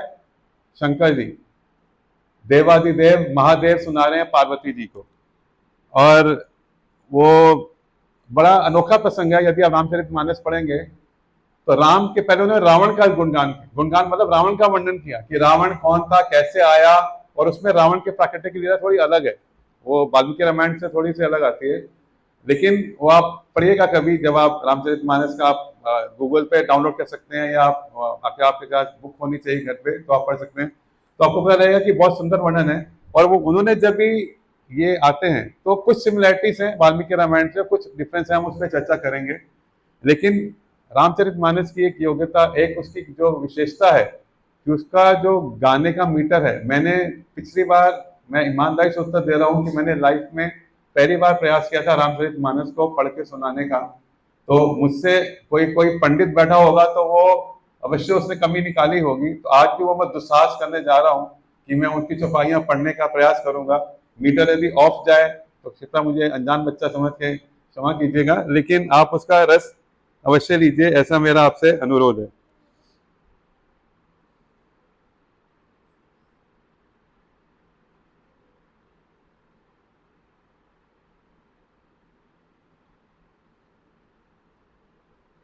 ये डिजिटल गैजेट्स की एक दिक्कत ये होती है कि यदि आपकी उंगली कहीं और लग जाए तो ढूंढने में थोड़ा आपको समय लग जाता है, तो थोड़ा सा मेरे साथ आप थोड़ा सा पेशेंस रखिए। हाँ, उन्होंने भी वर्णन किया कि वानरों इत्यादि ने जन्म ले लिया है। अभी वो आते हैं, अवधपुरी रघुकुल मणि राव, वेद विदित ही दशरथ नाव, धर्म दुरंधर गुण निधि ज्ञानी, हृदय भक्ति मति सारंग पाणी। कि अवधपुरी में रघुकुल शिरोमणि दशरथ नाम के राजा हुए, जिनके नाम वेदों में विख्यात है। वे धर्म धुरंधर, आजकल धुरंधर का मतलब कुछ और निकाल रहे हैं लोग, गुणों के भंडार और ज्ञानी थे। उनके हृदय में शारंग धनुष धारण करने वाले भगवान की भक्ति थी और उनकी बुद्धि भी उन्हीं में लगी रहती थी। कौशल्या आदि नारी प्रिय सब आचरण ये दोहा है। कौशल्या आदि नारी प्रिय सब आचरण पुनीत, पति अनुकूल प्रेम दृढ़, हरिपद कमल विनीत। उनकी कौशल्या आदि प्रिय रानियां सभी पवित्र आचरण करने वाली थी, तो बड़ी विनीत थी और पति के अनुकूल थी, और श्री हरि के चरण कमलों में उनका दृढ़ प्रेम था। एक बार भूपति मन माही, भेग गलानी मोरे सुत नाही। गुरु ग्रह गया तुरत मही पाला, चरण लागी करि विनय विशाला। एक बार राजा के मन में बड़ी ग्लानि हुई कि मेरे पुत्र नहीं है। राजा तुरंत ही गुरु के पास गए और चरणों में प्रणाम कर कर बहुत विनय किया। निज दुख सुख सब गुरु सुनायो, कही विशिष्ट बहु कदु समझायो। बहु विधि समझायो, दरहु धीर होई सुत चारी। त्रिभुवन विदित भगत बहिहारी। राजा ने अपना सारा दुख हालचाल सुना दिया गुरु को। गुरु वशिष्ठ ने उन्हें बहुत प्रेम से समझाया और कहा, धीरज धरो, तुम्हारे 4 पुत्र होंगे जो तीनों लोकों में प्रसिद्ध होंगे और भक्तों के भय को हरने वाले होंगे। श्रृंगी ऋषि ही वशिष्ठ बोलावा, पुत्र काम शुभ जगव करावा। भगति सहित मुनि आहुति दीने, प्रगटे अगनि चरु करी लीने। वशिष्ठ जी ने श्रृंगी ऋषि को बुलवाया और उनसे शुभ पुत्र कामेष्टि यज्ञ करवाया। मुनि के भक्ति सहित आहुति देने पर अग्निदेव हाथ में चरु यानी भविष्यवाण खीर, या इसको हम पायसम भी कहते हैं, वो पायसम लेके प्रकट हुए। जो वशिष्ठ, अभी यहाँ अग्निदेव लिखा है, वहां यज्ञ पुरुष लिखा था। जो वशिष्ठ कछु हृदय विचारा, सकल काजु भा सिद्ध तुम्हारा। ये हबी बांटी देहि नृप जाई, जथा जोग जही भाग बनाई। और उन्होंने दशरथ से कहा, वशिष्ठ जी ने जो हृदय में विचारा था वो तुम्हारा सब काम सिद्ध हो गया है। हे राजन, अब तुम जाकर इस अविष्यवाण को, इस पायस को, जिसको जैसा उचित हो वैसा भाग बनाकर बांट दो। और जो मैं कह रहा हूँ वाल्मीकि रामायण और तुलसीदास की रामायण या जो भी है अलग अलग, आप ये मानिए कि जो भी ग्रंथ कह रहे हैं, चाहे वो मानस हो, चाहे वाल्मीकि रामायण हो, चाहे कम रामायण हो, ये कुछ हो, उसमें आप दोष मत निकालिए कि इसमें ऐसा इसमें ऐसा, क्योंकि वो उस समय का सत्य है। जैसे मैंने कहा था कि महर्षि वाल्मीकि राम के समकालीन है, तो जो ब्रह्मा जी के आशीष उनको जो दिखा उन्होंने उसका वर्णन किया है। तुलसीदास जी के समय में जो हनुमान जी की कृपा से उनको रघुनाथ जी के दर्शन हुए और उनके मन में जो लीला प्रकट हुई उन्होंने वो लिखी है। तो भगवान की लीला एक समय में अनेक लोकों में अलग अलग तरीके चल सकती है। जो मैं कहता हूँ बात की पृथ्वी लोक पे जो आज रामायण है उसमें 24,000 श्लोक हैं, लेकिन जो देवताओं के लोक में रामायण है उसमें 1 लाख से ऊपर अधिक श्लोक हैं, और हनुमान जी ने लिखी थी वो रामायण अलग है। तो इस तरह अनेक रामायण के वर्णन है, तो उसमें आप ये सब वो आंकड़ों में मत जाइएगा कि इसमें ऐसा उसमें वैसा। टाइम प्लेस एंड सर्कमस्टेंस के हिसाब से हर बात वाल्मीकि रामायण की भी सही है, हर बात मानस की भी सही है। आप अपनी श्रद्धा रखिए, आपके मन को मानस भाती आप मानस को मानिए, आपको मन को वाल्मीकि रामायण भाती आप उसको मानिए, लेकिन दोष मत निकालिए। दोनों अपनी अपनी जगह पे वो सही है। वर्णन अलग हो सकता है, उसको आप रस लीजिए, उसमें आप खोट मत निकालिए। जैसे मैंने पिछली बार कहा था कि तर्क बुद्धि को थोड़ा विश्राम दीजिए और श्रद्धा से थोड़ा सुनिए। जो वशिष्ठ, हाँ तो ये हो गया। तब अदृश्य भय पावक, सकल सबई समुझाए। परमानंद मगन नृप, हर्ष ना हृदय समाये। तब अग्निदेव सारे सभा को संबोधित कर कर अंतर ध्यान हो गए। राजा परमानंद में मग्न हो गए, उनके हृदय में हर्ष समाता नहीं था। तब ही राय प्रिय नारी बोलाई, कौशल्या आदि ता चली आई। अर्ध भाग कौशल्या दीना, उभय भाग आधे कर कीना। उसी समय राजा ने अपनी प्यारी पत्नियों को बुलाया, कौशल्या आदि सब रानियां वहां चली आईं। राजा ने पायसम का आधा भाग कौशल्या को दिया और शेष भाग के 2 भाग किए। के कही कहम नृप सो दऊ, रहु सो उभय भाग पुनि भव। कौशल्या के कई हाथ धरी, दीन सुमित्रा है मन प्रसन्न करी। वह उसमें से 1 भाग राजा ने कैकेयी को दिया। शेष जो भाग बच रहा था उसके फिर 2 भाग हुए और राजा ने उसको कौशल्या और कैकेयी के हाथ पे रख कर दिया, अर्थात उनकी अनुमति लेकर उन्होंने वो भाग मन प्रसन्न करके सुमित्रा को दे दिया। अब यहाँ पे सुमित्रा जी को 1/4 मिला है और कैकेयी को 1/4 मिला है, तो वहां थोड़ा उल्टा था। तो कहने का वो भाव है। वापिस बोल रहा हूँ, गणित मत जाइएगा कि आधा चौथाई 1 आधा, कुछ नहीं। यही विधि गर्भ सहित सब नारी, भई हृदय हर्षित सुख भारी। जा दिन ते हरि गर्भ ही आए, सकल लोक सुख संपत्ति छाए। इस प्रकार सब स्त्रियां गर्भवती हुई, वे सब हृदय में बहुत हर्षित हुई, उन्हें बहुत सुख मिला। जब आपके घर में भगवान स्वयं है तो आप सोचिए कि उनके आनंद की सीमा क्या होगी। जिस दिन से श्री हरि लीला गर्भ में आए, सब लोगों में सुख और संपत्ति छा गई। मंदिर मह सब राज हिरानी, शोभाशील तेज की खानी।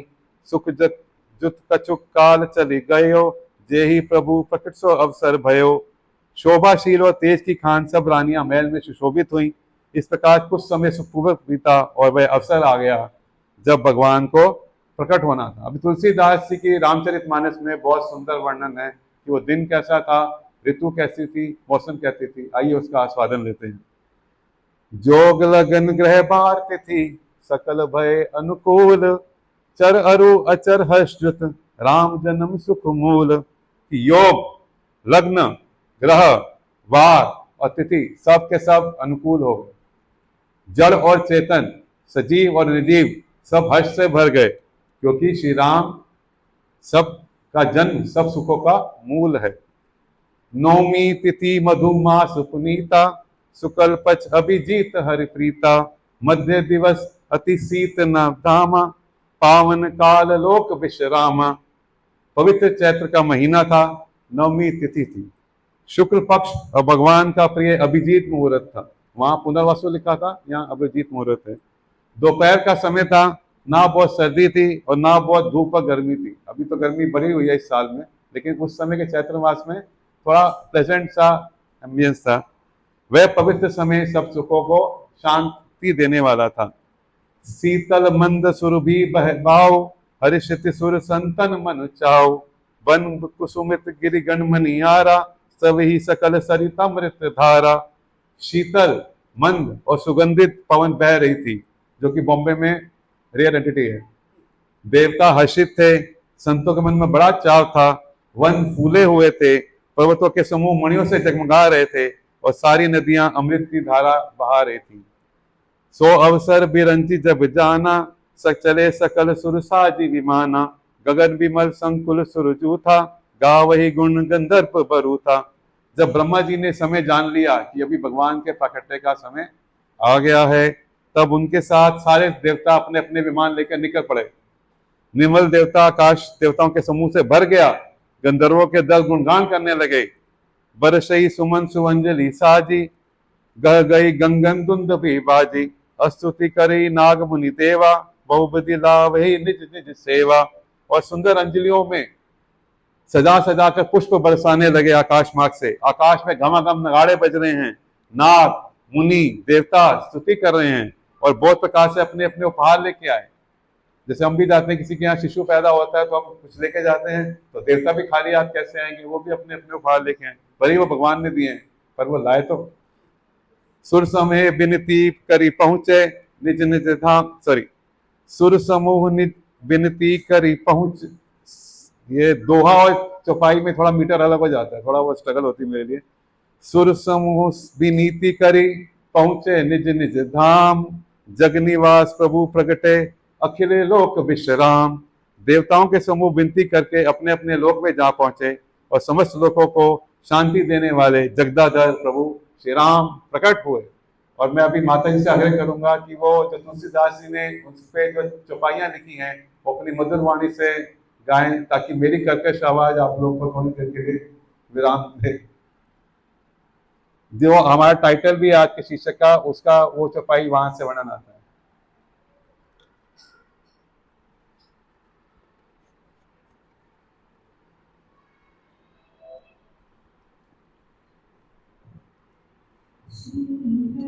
हितकारी हर्षित महतारी मुनि मनहारी, अद्भुत रूप विचारी। लोचन अभिरामा तनु घन श्यामा, निज आयुध भुजचारी। भूषण बनमाला नयन विशाला, शोभा सिंधु खरारी। कह दुई कर जोरी स्तुति तोरी, केहि विधि करो अनंता। माया गुण ज्ञानातीत अमाना, वेद पुराण बनंता। करुणा सुख सागर सब गुण आगर, जेहि गावि श्रुति संता। सो मम हित लागी जन अनुरागी, भयो प्रगट श्रीकंता, ब्रह्मांड निकाया निर्मित माया, रोम रोम प्रतिभेद कहे, मम उर्सो बासी उपहासी, सुनत धीर मति थिर ना रहे, उपजा जब ज्ञाना प्रभु मुस्काना, चरित बहुत विधि कीन चहे, कही कथा सुहाई मातु बुझाई, जेहि प्रकार सुत प्रेम लहे, माता पुनि बोली सोमति डोली, तजहु तात ये रूपा, की जय शिशु लीला अति प्रिय शीला, यह सुख परम अनूपा, सुनी बचन सुजाना रोदन ठाना, होई बालक सुर भूपा, ये चरित जगावे हरि पद पावे, ते ना पर ही भव कूपा, ते ना पर ही भव कूपा। क्षमा प्रार्थी हूँ कि मेरी कर्कश आवाज में आपको सुनना पड़ा, लेकिन शायद राम जी की इच्छा थी। तो जो पहली चौपाई है उसका अर्थ बहुत सुंदर है कि दीनों पर दया करने वाले, दीन दयाला, कौशल्या के हितकारी, कौशल्या हितकारी, कृपालु प्रभु प्रकट हुए, भय प्रकट कृपाला, मुनियों के मन को हरने वाले, अद्भुत रूप का विचार करने वाले, माता हर्ष से भर गई, नेत्रों को आनंद देने वाले, मेघ के समान उनका श्याम शरीर था, चारों भुजाओं में अपने खास आयुध धारण किए हुए थे। वाल्मीकि रामायण में कई वर्णन नहीं कि चार रूप के साथ आए, उस वक्त नहीं आए थे, लेकिन तुलसीदास के समय में जब उनको वर्णन सुनाया गया तो उनमें चतुर्भुज रूप लेके आए और आयुध लेके आए, शस्त्र लेके आए, दिव्याभूषण पहने हुए थे, बनमाला पहने हुए थे और बड़े बड़े नेत्र थे, लोचन अभिरामा। इस प्रकार शोभा के समुद्र और खर राक्षस को मारने वाले भगवान प्रकट हुए।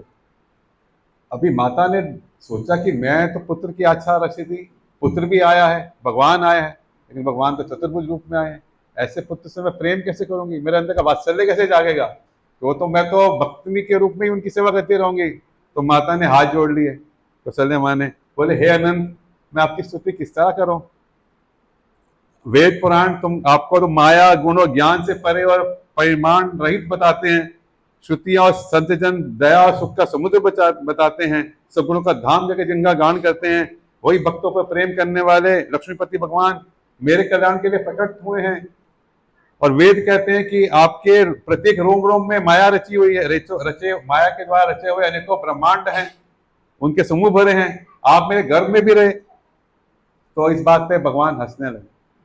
अभी भगवान राम की जो हंसी है वो बहुत ही मंद सी है, बहुत ही आकर्षक उनकी स्माइल है। तो भगवान हंसने लगे और वो जब कोई स्माइल देखता है तो उसकी बुद्धि स्थिर नहीं रह सकती, वो पगला होना निश्चित है। तो माता भी विचलित हो गई। तो माता ने उनकी जब स्माइल देखी तो जिसपे धीर पुरुष भी टिक नहीं पाते तो माता है, स्त्री है। तो जब माता को ज्ञान मिला तो प्रभु मुस्कुराए। तो वही आया था कि उपजा जब ज्ञाना प्रभु मुस्काना, चरित बेहुद विधि कीन चहे, कई कथा सुहाई मातु बुझाई, जी प्रकाश सुत प्रेम लहे। तो उन्होंने पूर्व जन्म की सुंदर कथा सुताई माता को, जिससे उन्हें पुत्र का वात्सल्य प्रेम प्राप्त हो और वो भगवान के प्रति पुत्र भाव हो जाए। अभी ये मैंने सर्च किया था कि प्रमाणिक तौर पे वाल्मीकि रामायण या मानस में नहीं लिखा है, लेकिन कहीं पे इनको बोला जाता है, आई थिंक राज परीक्षक करेक्ट कर सकते हैं, कि अदिति और कश्यप माना जाता है पूर्व जन्म में, और वही अगले जन्म में कौशल यशोदा नंद बाबा भी हुए जो दशरथ और कौशल्या हैं। और एक शत्रुपा पत्नी का नाम है, पति का नाम आपको ध्यान है? मनु। हाँ, शत्रुपा मनु और उनकी पत्नी शत्रुपा। तो कुछ 2-3 वर्णन आते हैं, पर जो भी है भगवान ने उनको कथा सुनाई उनके जन्म की, उनके पिछले जन्म की, और उन्होंने माता को निश्चित किया कि आपने ही पुत्र की इच्छा रखी थी, इसके लिए मैं आपको पुत्र बन के आया हूँ, और उसके पश्चात आपको वात्सल्य प्राप्त हो। तो भगवान ने वैसे लीला करी। माता पुनि बोली सोमति डोली, जो चौपाई थी उसका अर्थ ये था कि माता की बुद्धि बदल गई। अभी तक तो वो भक्त के तौर पे सोच रही थी कि ये तो मेरे घर में साक्षात भगवान आ गए, अभी मैं इनसे प्रेम, माता की तरह प्रेम कैसे करूं, मैं तो माता बनने के लिए मैंने याचना करी थी। तो फिर बोली हे तात, ये रूप आप छोड़ दो, चतुर्भुज का जो आपने रूप धारण किया है ना, आप बाल लीला करो और मेरे लिए करो, मेरे आनंद के लिए करो, मुझे बहुत सुख मिलेगा। माता का वचन सुनकर देवताओं के स्वामी, सृष्टि का सृजन करने वाले भगवान ने एकदम से बालक का रूप धारण कर लिया और रोना शुरू कर दिया। और जैसे ही रोए, पूरे महल में किलकारियां गूंजने लगी, भगवान रो रहे हैं, दासियां जाग गई और रानियां जागी और सब उनमें से कुछ उठकर भागी और दशरथ के पास पहुंची, उनको समाचार दिया कि आपको लल्ला हुआ है। और जो इस चरित्र का, तुलसीदास जी कहते हैं कि जो इस चरित्र का गान करता है वो श्री हरि का पद पाता है और संसार रूपी कूप में, इस कुएं में फिर नहीं गिरते। विप्र धेनु सुर संत हित लीन मनुज अवतार, निज इच्छा निर्मित तनु माया गुण गौ पार। ब्राह्मण, गौ, देवता, संतों, इन सब के लिए भगवान ने मनुष्य का अवतार लिया है। यदा यदा हि धर्मस्य ग्लानिर्भवति भारत अभ्युत्थानम् अधर्मस्य तदानीं सृजाम्यहम् परित्राणाय साधूनां विनाशाय च दुष्कृता धर्म संस्थापनार्थाय संभवामि युगे युगे। अभी आपको लगता है कि भगवान जो पूरी सृष्टि के स्वामी हैं, आध्यात्मिक भौतिक जगत के स्वामी है, जिनके रोम रोम से अनेक ब्रह्मांड सृजन होते हैं, वो चंद राक्षस, चाहे वो हिरण्याक्ष, हिरण्यकश्यप हो या रावण, कुंभकर्ण इत्यादि हो या कंस हो, उनको मारने के लिए भगवान स्वयं, क्या उनका वो बिल्कुल उद्देश्य हो सकता है? भगवान तो उनको मारने के लिए अपनी शक्ति या इच्छा भी करेंगे, अपनी भ्रुकुटी को भी क्या करेंगे, वो तो मार सकते हैं। भगवान सिर्फ भक्तों के साथ आदान प्रदान करने के लिए, किसका? प्रेम का, वो लीला करने के लिए आते हैं और साधुओं का कल्याण, साधुओं को अपने दर्शन देने के लिए आते हैं। ये सब तो गौण कारण है, ये सब तो भगवान उनके लिए कभी इतना कष्ट लेंगे भी नहीं। वो जो गोलोक में बैठे हैं, हमेशा 16 वर्ष के रहते हैं, श्याम सुंदर जी और राधा रानी जी, वो क्यों कष्ट लेंगे? उनके अवतारों को भेजते हैं ये सब काम करने के लिए। तो ब्राह्मण, गौ, देवता, संतों के लिए भगवान ने मनुष्य का अवतार लिया है। वो अज्ञानमयी मलिन माया और उसके गुण सत्व, रजस और तमस उस सबसे परे हैं, बाहरी और भीतरी इन सब इंद्रियों से परे है। उनका दिव्य शरीर अपनी इच्छा से बनता है, किसी कर्म बंध से परवश होकर त्रिगुणात्मक भौतिक पदार्थों के द्वारा नहीं बनता है। अभी भगवान रोने लगे, सुनि शिशु रुदन प्रिय, सॉरी मीटर आना पड़ेगा। सुनि शिशु रुदन परम प्रिय बानी, सब्रम चली आई सबरानी, हर्षित जहते धाई दासी, आनंद मंगन सगल पुरबासी। बच्चे के रोने की प्यारी सी ध्वनि सुनकर सब रानियां उतावली होकर दौड़ी चली आई, दासियां आश्रित होकर जहां तहां हो दौड़ी, सारे पुरवासी, पुरवासी मतलब अंतपुरवासी आनंद में मग्न हो गए। दशरथ पुत्र जन्मा सुनी काना, मानव ब्रह्मानंद समाना, परम प्रेम मन पुलक शरीरा, चाहत उठन करत मति धीरा। और राजा दशरथ पुत्र का जन्म कानों से सुनकर मानो ब्रह्मानंद में समा गए और उनमें मन में अतिश प्रेम उत्पन्न हो गया, शरीर पुलकित हो गया, आनंद में अधीर हो गए। बुद्धि को धीरज देने वाले वो शरीर को थोड़े से भाने लगे, प्रेम से आतुर हो गए थे, उठना चाहते थे। जाकर नाम सुनत सब होई, मोरे ग्रह आवा प्रभु सोई, परमानंद पुरी मन राजा, कहा बोलाई बजाओ बाजा। जिसके नाम सुनने से कल्याण होता है, वो प्रभु मेरे घर आए हैं। राजा का मन पूरी तरह से आनंदमय हो गया। उन्होंने बोला, बाजा वालों को बुलाया कि बाजा बजाओ। गुरु वशिष्ठ कहीं गए हमकारा, आए द्विजन सहित निप द्वारा, अनुपम बालक देख ही जानही, रूप राशि गुण कही न सिराई। गुरु वशिष्ठ जी के पास बुलाया गया, ब्राह्मणों को साथ लेकर राजद्वार पे आए। उन्होंने आकर बालक को देखा, बहुत ही अनुपम था, बहुत ही दिव्य था, जो रूप की राशि है और जिसके गुण कहने से समाप्त नहीं होते, ऐसे भगवान श्री राम हैं।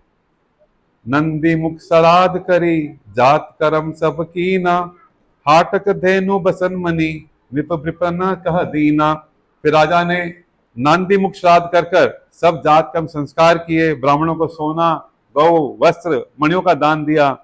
ध्वज पताक तोरण पुर छावा, कही न जाही जेही भांति बनावा, सुमन वृष्टि आकाश ते होई, ब्रह्मानंद मगन सब लोई। ध्वज पताका तोरणों से पूरा अयोध्या नगरी छा गई। जिस प्रकार से वो सजाया गया, तुलसीदास जी कहते हैं कि मैं तो उसका वर्णन भी नहीं कर सकता। आकाश से फूलों की वर्षा हो रही है, सब लोग ब्रह्मानंद में समा गए। वृंद वृंद मिली चली लोग आई, सहज श्रृंगार किए उठी धाई, कनक कलश मंगल भरी धारा, गावत पैठई भूप द्वारा। स्त्रियां झुंड के झुंड मिलाकर चलने लगी, स्वाभाविक श्रृंगार किए बगैर वो उठ के दौड़ने लगी। सोने का कलश लेकर, हाथों में मंगल द्रव्य लेकर वो गाना गाते हुए राज दरबार में, राजभवन में प्रवेश किए। करी आरती न्यौछारी करही, बार बार शिशु चढ़ही परही, मागत सूत बंदी गण गायक, पावन गुण गावे रघुनायक। वे वो आरती करती हैं, बार बार निछावर हो रही हैं और बार बार बच्चों के चरणों पर गिर रही हैं। मागध, सूत, बंदीजन और गवैये रघुकुल के स्वामी के चरित्र का गुणगान करते हैं। सर्वस्व दान दीन सब काहू, जेहि पावा राखा नहीं ताहू। मृगमद चंदन कुंभ कीचा, मची सकल विधा बिन बीच बिचा। राजा ने सब किसी को भरपूर दान दिया, जिसने पाया उसने अपने पास रखा नहीं हमारी तरह, उसने आगे बांटा, उसने उठा दिया। नगर की सभी गलियों के बीच में कस्तूरी, चंदन और केसर की कीचक हो गई। हमारी तरह मैं बोलना नहीं चाहता, जो कीचड़ होता है हमारा, उससे कितना अलग कीचड़ में हुआ था। ग्रह गए बाज बधाव, सुप्रगटे सुषमा कृंद। हर्षवंत सब जह तह, नगर नारी वृंद। घर घर मंगल में बधाइयां बजने लगी, क्योंकि शोभा के मूल भगवान प्रकट हुए। नगर के स्त्री पुरुषों के झुंड जहां थे आनंद मग्न हो रहे थे। कैकई सुता सुमित्रा दो, सुंदर सुंदर सुत जनमत भय हो। वह सुख संपत्ति समय समाजा, कहीं न सके सारा रही राजा। कैकई और सुमित्रा, इन दोनों ने भी सुंदर पुत्रों को जन्म दिया। उस सुख संपत्ति समय और समाज का वर्णन सरस्वती और सर्पों के राजा यानी शेषनाग भी नहीं कर सकते। अवधपुरी सोही यही भांति, प्रभु मिलन आई जनुराती।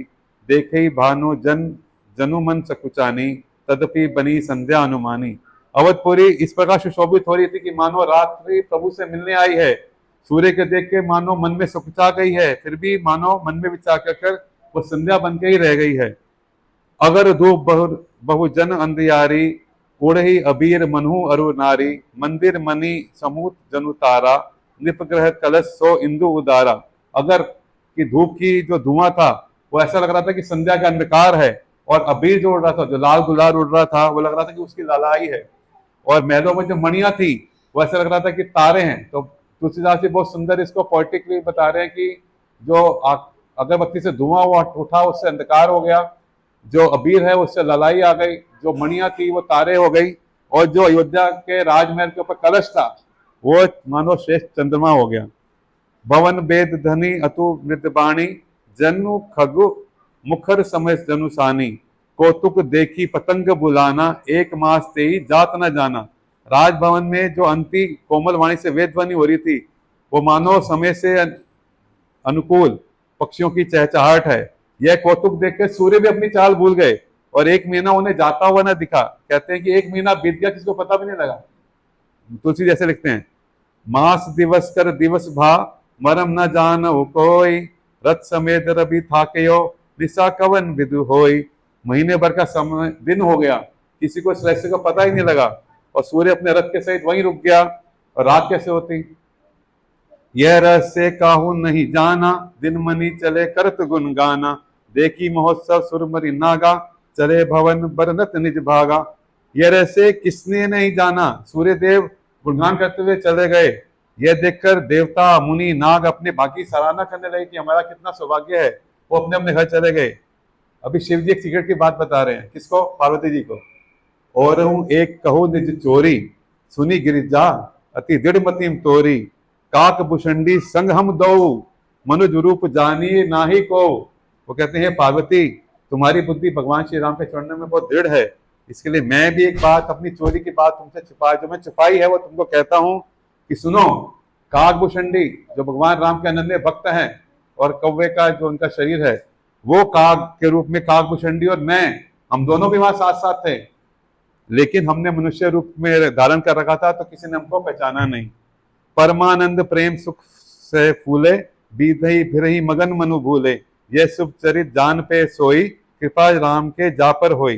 परमानंद और प्रेम के सुख में फूले, हम दोनों मग्न मस्त में मस्त हुए, गलियों में इधर उधर भटक रहे थे, और हमें सुधी भी नहीं थी, परंतु वो शुभ चरित्र वही जान सकता है जिसपे श्री राम की कृपा हो। तेही अवसर जो जेही विधि गावा आवा, दीन ही भूप जेही मन भावा। गजर तुरक हेम को हीरा, दीने निप नाना बदी चीरा। इस अवसर पर जो जिस प्रकार आया और जिसके मन को जो अच्छा लगा, राजा ने उसको वो दिया। हाथी, रथ, घोड़े, सोना, गाय, हीरे और जाति जाति के वस्त्र इत्यादि। तो प्रभु जी आई थिंक समय हो रहा है, इसमें नाम का वर्णन आता है, अगर आप 5 मिनट देंगे तो पढ़ सकता हूँ, अदरवाइज विराम ले सकते हैं। या श्री सिंह, तो आई थिंक शिव जी की प्रसन्नता के साथ हम आज की कथा को विराम देते हैं। तो मैं माता जी से आग्रह करूंगा कि वो श्री राम जी की स्तुति में सुंदर भजन गाएं। नवकञ्जलोचन कञ्जमुखकर कञ्जपद कञ्जारुणं कन्दर्पममित छवि नवनीलनीरदसुन्दरं पटप्रीतमानमुतडितरुचिशुचि नौमि जनकसुतावरं भजदीनबन्धु दिनेशदानव दैत्यवंशनिकन्दनं रघुनन्द आनन्द कंद कोश चन्द्र दशरथ नन्दनं शिरमुकुट कुण्डल तिलक चारु विभूषणं आजानुभुज शरचापधर संग्रामजित कर दूषणं इति वदति तुलसीशास शङ्कर शेषमुनिमनरञ्जनं मम हृदय कञ्ज विवास कुरु कामादिखलदलगञ्जनम् वनजाहिराचमिवेहि सोबरदसहत सुन्दर सागर करुणानिधान सुजान शील स्नेह जानत रावरो एहि भांति गौरी असीस सिय सहित हिय हर्षित अली तुलसी भवनी मुदित मन मंदिर चले जानी गौर अनुकूल सिय हर्ष नाई कही मंजुल मंगल मूल वाम अनंग कर कनका। सियावर रामचंद्र की प्रभु श्री रामचंद्र की जय। सीताराम लक्ष्मण हनुमान की जय। आप सब वैष्णव भक्तवृंद की जय। बन गया।